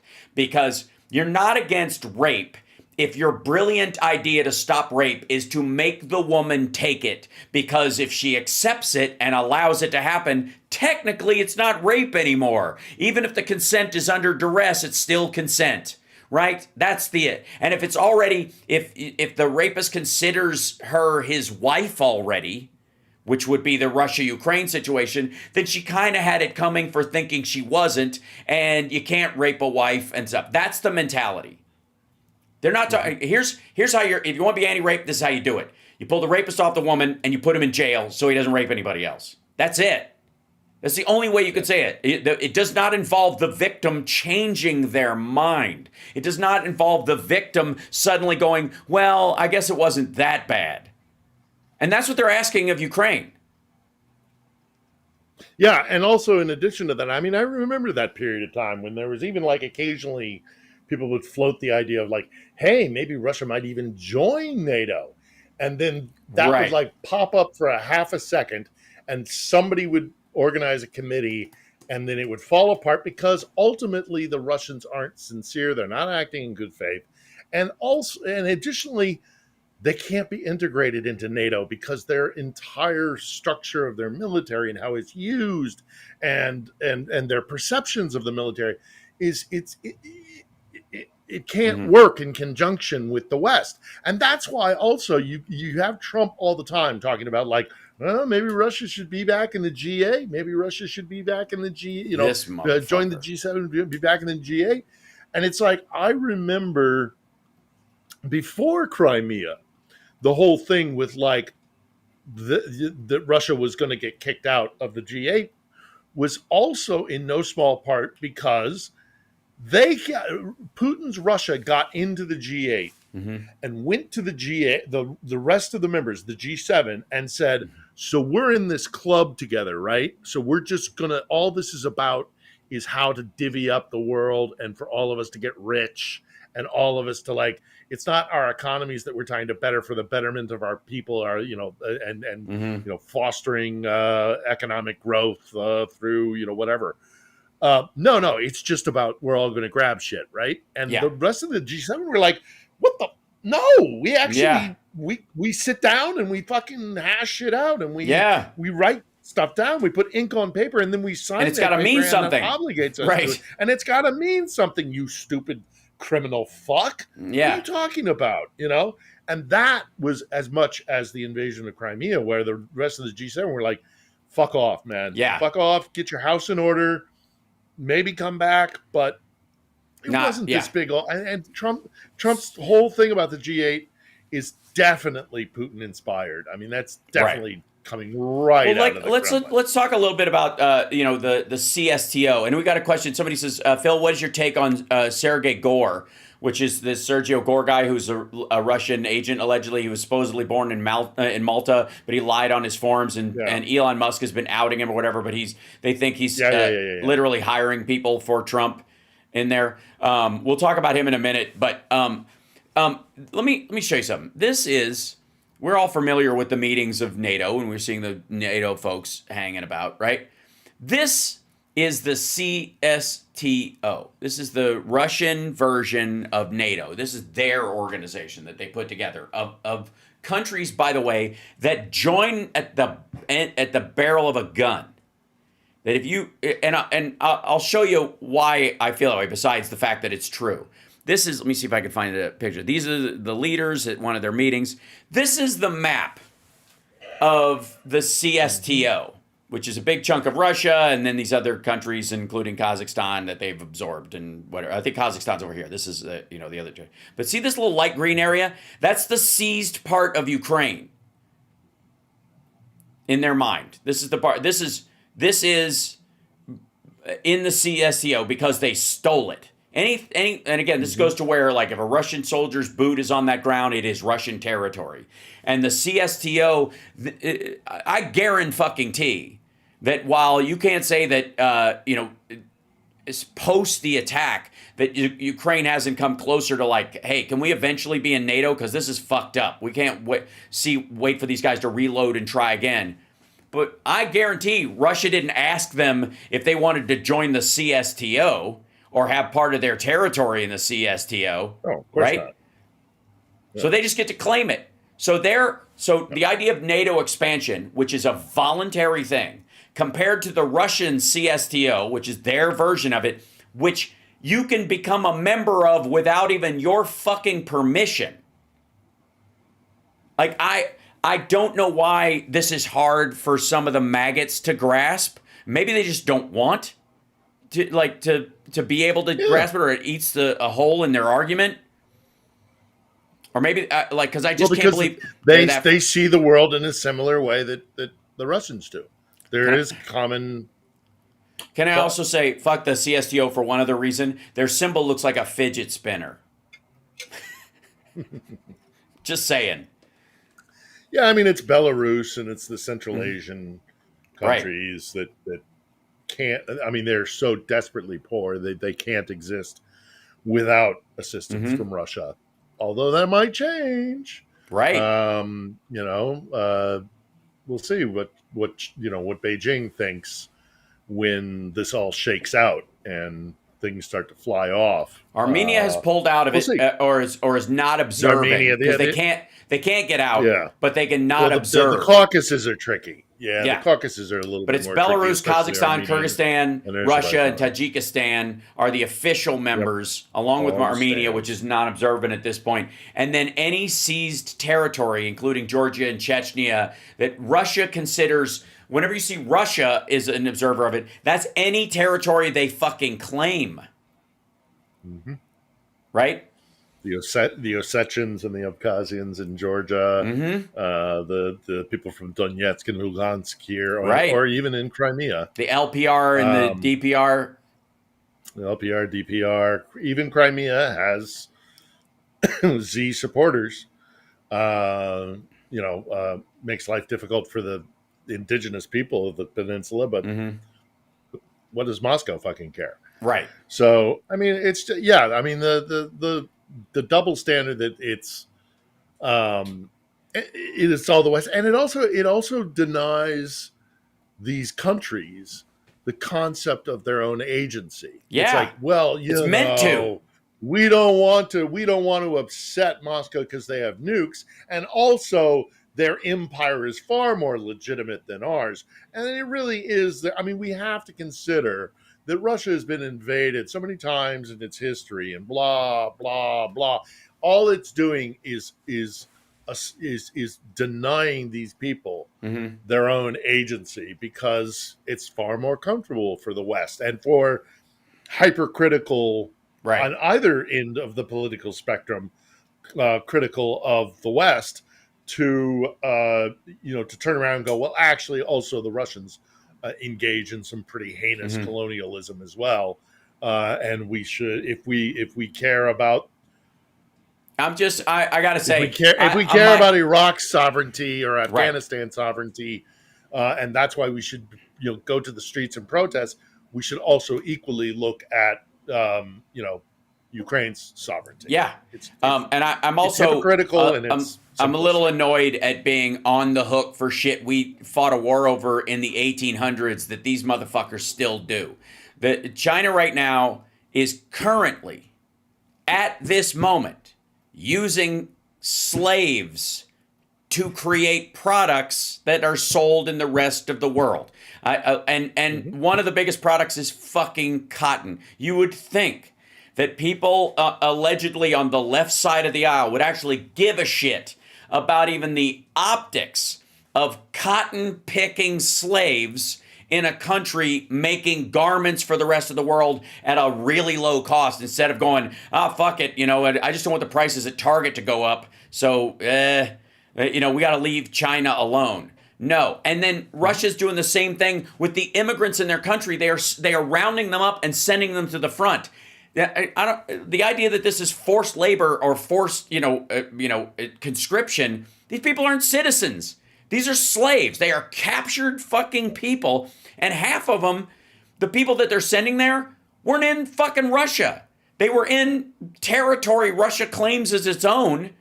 They were, they're rounding fucking people up in these territories they effectively had taken over. They're snatching people out the fucking street and sending them. That's like 12th century bullshit. Snatching people up, going, here's a spear. If you come, here's your shield. Either come back with it or upon it. Right? That whole idea. It's just. And even before the war, they would, the wages that were paid. Right. And I'm in parentheses saying wages because these people lived in absolute abject poverty, and they were go smelt that metal that the West wants to make their phones, or go pull petroleum or natural gas out of and destroy your health. Joyce says, okay, hold on. Joyce says slaves to make cotton in China. What's the difference between that and the U.S.? I'll tell you what the difference is in the U.S. U.S., we had a war over it, and we ended it. We do not have slavery in the United States right now. And I don't want to hear anything about, living wage slavery. The arrogance, the disgusting, dismissive attitude to people who aren't making enough at a job they're doing, which is something we're seeking to remedy in this country, versus people who are being forced to work in inhuman conditions, or they will be killed, or their relatives will get killed, is wholly different. It is absolutely different. And dismissing it is grotesque. And the idea that even the penitentiary, even the labor in penitentiaries, we're upset about that. Well, and but if you work in you do that. But if you do that in a country, over the parapet in China, or you stick your head above the parapet in China or Russia and say we need better labor laws and this has to change, you know what happens to you? You get sent to those labor camps. Right. Well, and in the United States, I've clarified this a bunch of times, and it bears repeating. You can have issue with it, but people who don't have to work when they're in jail. They don't have to. They can, and part of the reason they do is extra money, because their healthcare, their food, and their lodging is paid for by the state. So the extra money they have is to buy extra stuff, and they get extra privileges because of it. And in some situations, you can work your time off. That's why a lot of them become firemen and shit like that. They're like, hey, I'm sorry about my crime. I want to, contribute to society, and I'm going to work off my time that I'm guilty for. A lot of the folks who consider themselves still innocent aren't the people who work in these things to try and get their time shaved off. That is very different. That is very different than people who never committed a crime, aren't doing anything at all other than being, I guess, ethnically weaker in some cases, or being not Han Chinese, being rounded up in mass and forced to work, or something awful will happen to their families. Like there is a distinction. And it's important, and we talk about this in the West all the time, that we want to raise the quality of the life and the freedoms available to people and get rid of inhumane conditions as much as we can. And we're doing that. We're in the process of doing that. I would argue that there's got to be a better way than that being a methodology, but it's one of the ways that prisoners can show that they mean well and they deserve to be back out in society. So when parole comes around, they can make an argument, I'm not just sitting here like an asshole making trouble for the guards. I've been doing this, I've worked this, I've gotten a degree, that kind of shit, right? That's very different than no one cares what you think or do. You will be in this box until someone else decides you will not be in that box, even if you haven't done anything. Mm-hmm. And Belfast Bob says civil rights movement didn't end racism and slavery. It's still here in 2025. Okay, first of all, no, we don't. The civil rights era didn't end slavery. The Civil War did. And as far as racism, you can't scrub thoughts from people's minds with laws. You can eliminate the material aspect of it. You can stop it from happening. People can be racist in their head all they want, but if they act on it, there are laws. And we try to increase those laws and better those laws. And it is exactly. But it's the exact opposite, right? It is the exact opposite in these countries that we're talking about. The ones that everybody's like the dude from the Greek dude is saying like we're not, we're imperialists. They're not. It's horrible. And somebody said, sorry, also slavery isn't over. It just changed its face. No, it didn't. And in these other countries, it didn't change its face. It's still just slavery. The worst part is they keep calling it forced labor. And I got to tell you, like, forced labor is slavery. Period. It's a euphemism. Right. It's a fucking euphemism. 1855 speed letter, man. Yeah. That's what saved me. Mm-hmm. That's literally that quote is what saved me, because I for years struggled over this, because are the Russians right? Are we full of shit? Are we just as bad as they are? Just we dress it up in a nice little bow and pretend it's better? Well, no, we're not like them. We have our aspirations are to make it better, because what do you guys offer as an alternative? And you don't offer shit. And so as fucked up as we are, and as often as we fall short of our aims and our goals, it's so what? Let's just give up, right? So fuck it, yeah.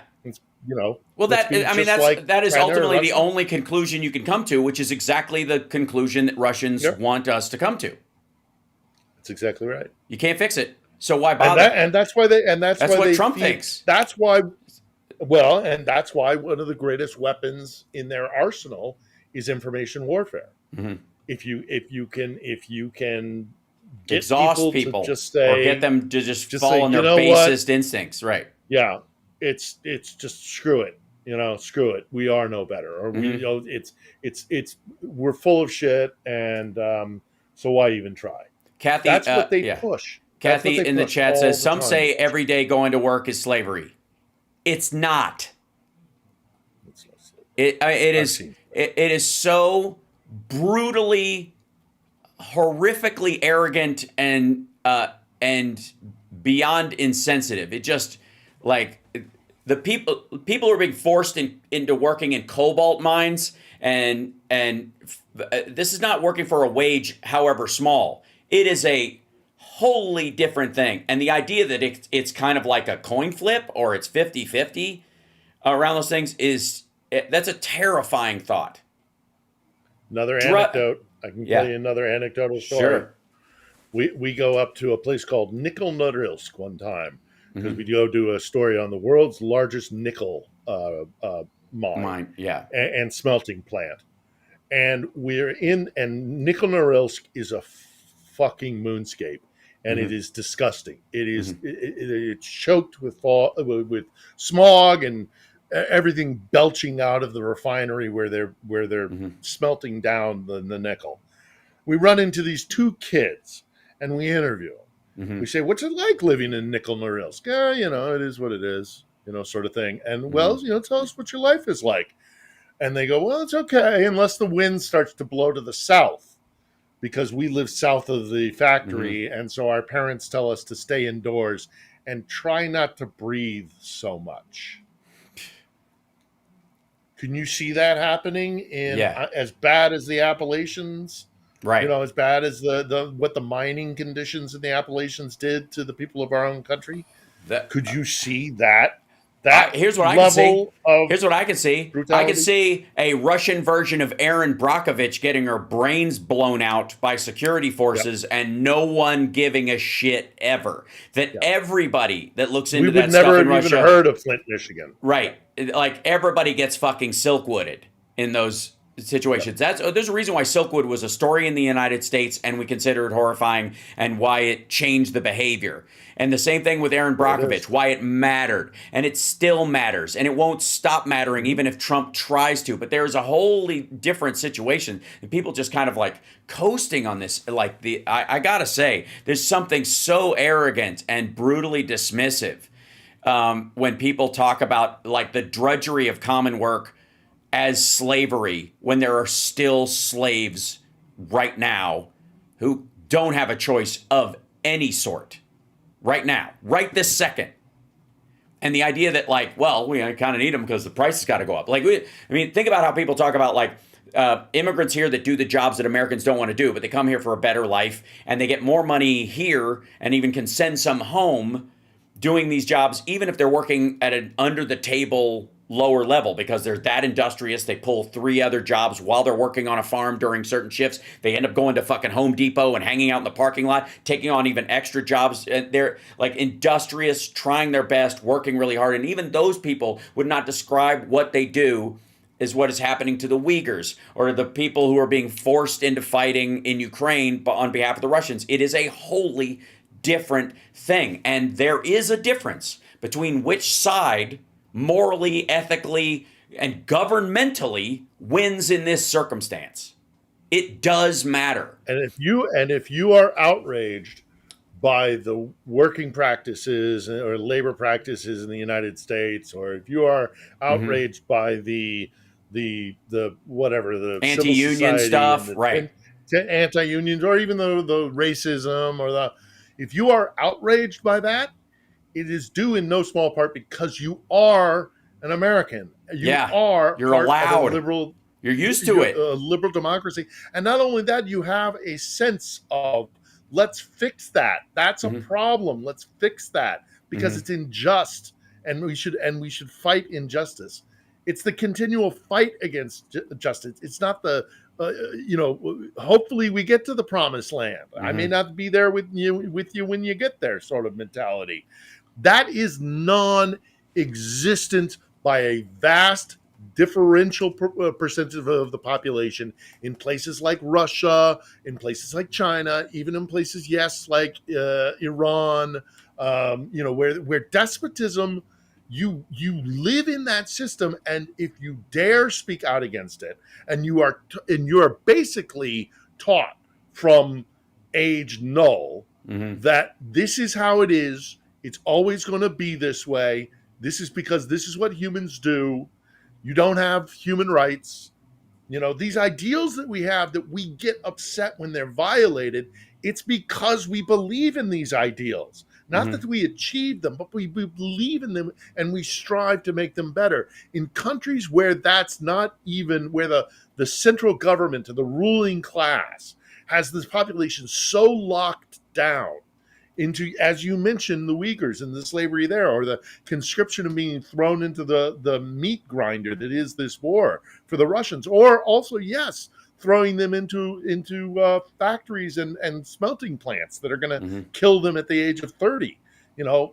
That is not objected to except for a Right. very small percentage who have a small little window where they can operate in. But God forbid they get too big for their boots, because they will be killed or punished or sent to those very labor camps. Mm-hmm. I agree with the criticism of the United States and where our shortcomings are. Let's work to make them better. Let's improve them. But in places like what where we're just talking about these autocracies and these despotic nation states, that's not doable. That's not part of the discourse. Also there's a conversation going on in the chat room, and I think it's valuable to have sometimes, because I think you can, and this goes to that whole like on switch, off switch binary conversation about stuff that you can have.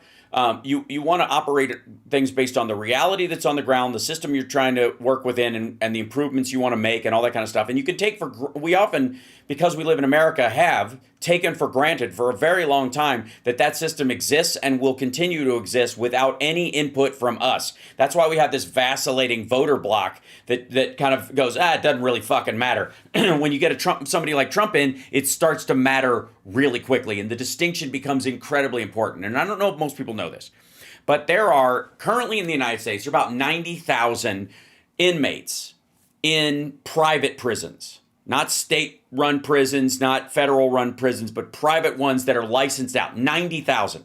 And usually they're the supermax ones. They're like lifers who are going to be there because they're, serial rapists and murderers and drug cartel guys and that kind of shit. 90,000. 90,000 prisoners, okay?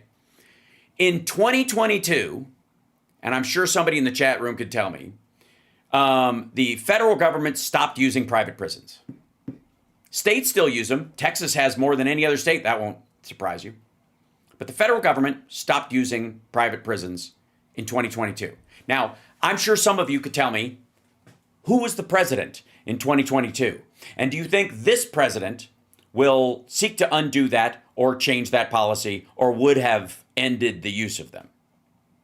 If your concern is about the federal government, which you have the ability to vote on, and your state, which is what you would want to vote in terms of governor and people in your state senate, you want to change that, right?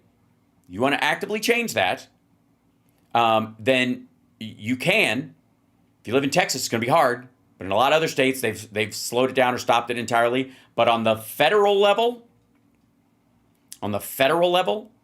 and somebody's like 90,000 is a lot of people. Not in a country of 340 million over multiple decades, because a lot of these people went in the 70s and 80s and what have you. Point being, and yes, also still too many. But let's do something about it. Well, again, I don't know that it's too many. Neither do you. I mean, I don't want a single rapist, serial rapist let out because we peaked a number. Sure. But again, one of the other reasons why the United States has so many prisoners is because ours survive. They're alive still. And also, if there is injustice, put it through the legal system. Yes, work on it. Do it. But the idea that, again, that there's some sort of like a coin flip between us and the Russian state. Yeah. If you think Brittany Griner should have been treated the exact same arriving in an American airport. Navalny. Yeah, if you think Alexei Navalny was treated like somebody, would be treated in a United States prison, then by God, I don't know why you're sitting on the internet and you're not chained to something. Right? In front of the White House or something, or on a hunger strike, for fuck's sake. But that's right. President Biden in January 2021 issued an executive order that stopped the Department of Justice from renewing contracts for private federal prisons. And I gotta say, if only people had cheered as loudly when things like this that we want to have happen do happen, as they whine and cry when they are taken away by someone like Donald Trump, we would not be in this fucking mess. You have to respect the progress that is made and not let yourself be hijacked by Russian talking points and people going, well, it's still not there yet, so it's all fucking bad. And what's the difference? Because there is a difference. And at some point, if you give up what that difference means, if you go, well, there's really no difference, then at a certain point, you're okay with Trump bombing fucking Iran. Because what's the difference? And I don't know about you, but I think yeah, online, nothing but Biden hate. Absolutely. But you're goddamn right that yes, I cheered. Yes, I showed you these things when these things happen. And that's got to be a crucial part of our conversation going forward. That the next time they come for somebody like Hillary Clinton and try to make a warmonger out of her and say she and Trump will do exactly the same fucking thing when you absolutely know they aren't. You got to remember that, like, this is the same woman who brought us S-chip, who made it her cause celeb while she was, I'll put this up on the side and see if I can. I will solo this so people can see that. This is my north star. Hold on, let me. This is my North Star. This is what. Got to fear when I start to fear that. Hold on, I'm going to bring it up on its own. Yeah. Yeah. I mean, it's this concise. It's this simple. Mm-hmm. You know, if there is a secular saint in liberal democracy, it's Lincoln. Mm-hmm. And he was as right in 1855 as he is, today. Mm-hmm. You know, if you abandon all hope and say, we're all the same, screw it, then what are we doing? Mm-hmm. Are you willing to submit to that? Are you willing to say, it's all the same, so no difference? Yeah. It's just this is, if I may, this is the Lincoln quote. As a nation, we began by declaring that all men are created equal. We now practically read it, all men are created equal except Negroes.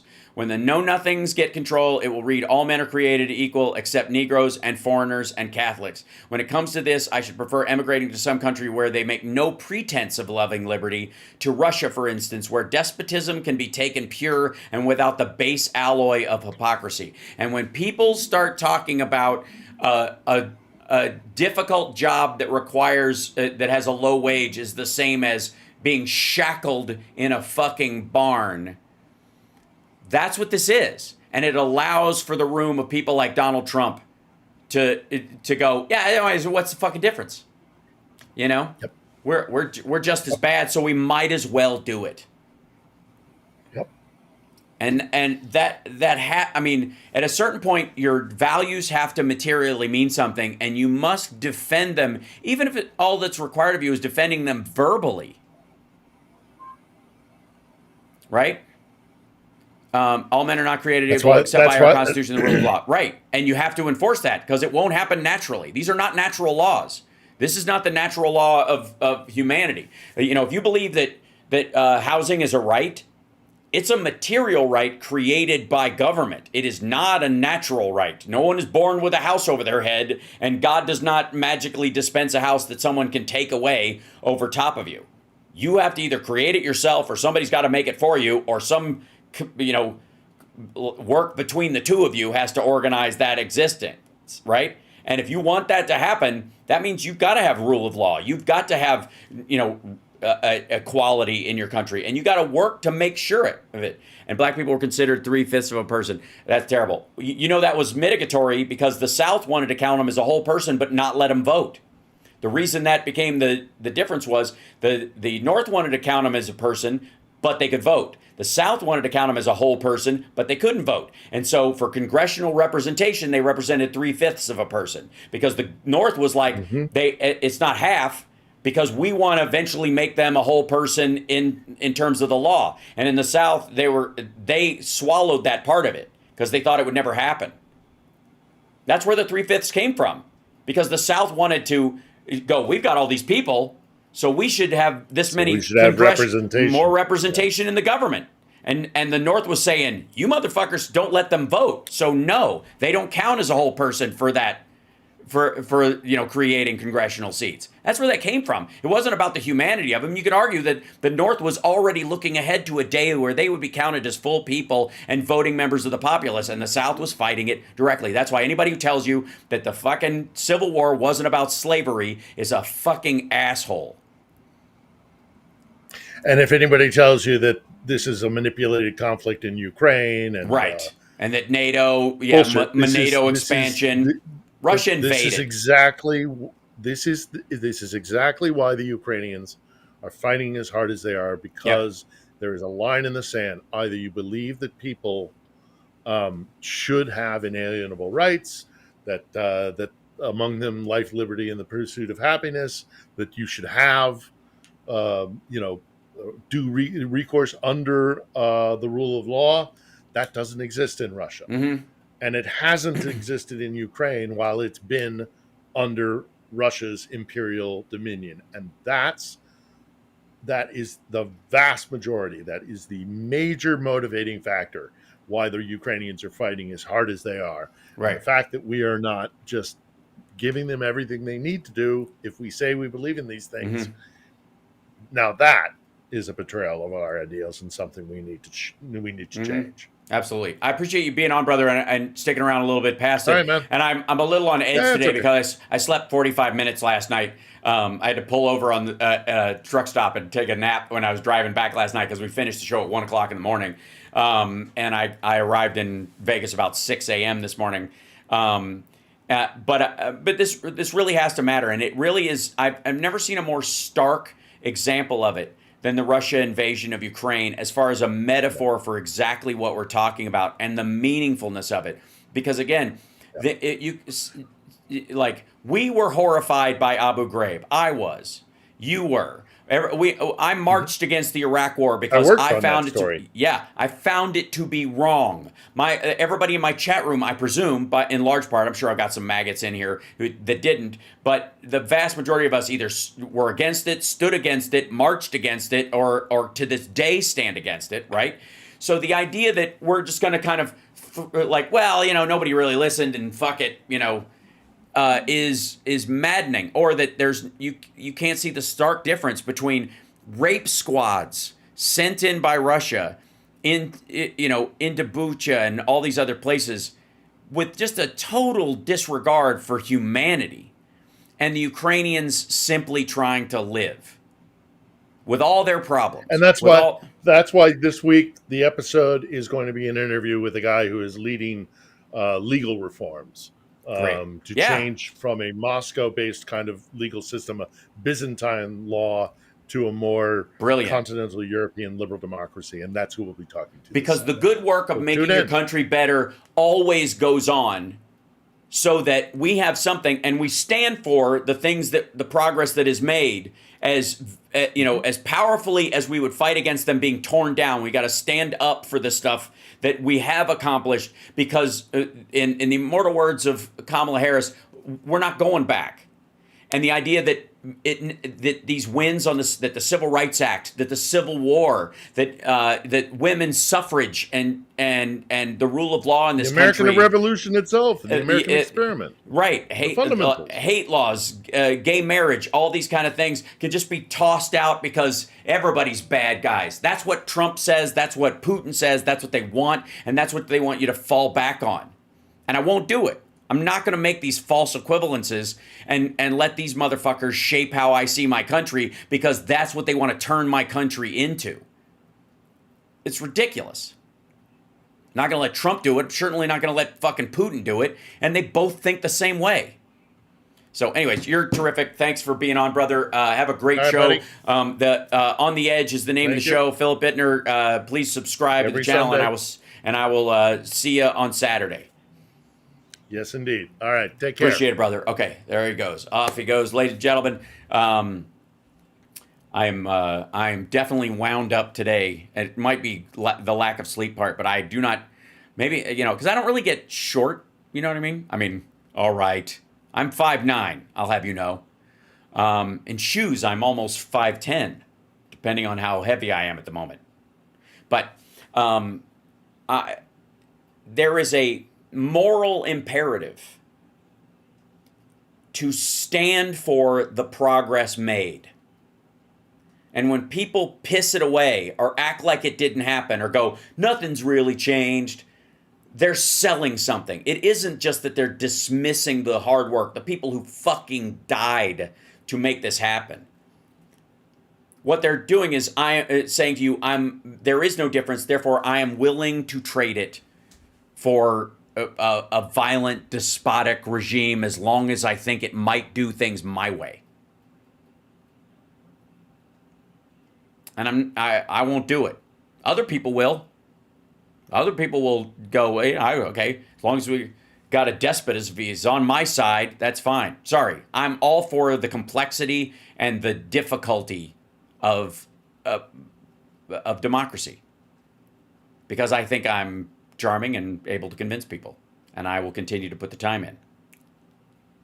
All right, I'm gonna let you guys go and try to lay down. I know I'm not gonna get a fucking nap, right? Oh no. Kale Link, we'll have to deal with that this afternoon, I guess. Yeah, because I'm a little sleepy. Anyways, okay, I'm going to let you guys go. Take care of yourselves and take care of somebody else, and I will see you this afternoon. Hold on, I've got to turn my music on. These are the things that happen. Whew. All right, I'm okay. I'm all right. Okay, all right.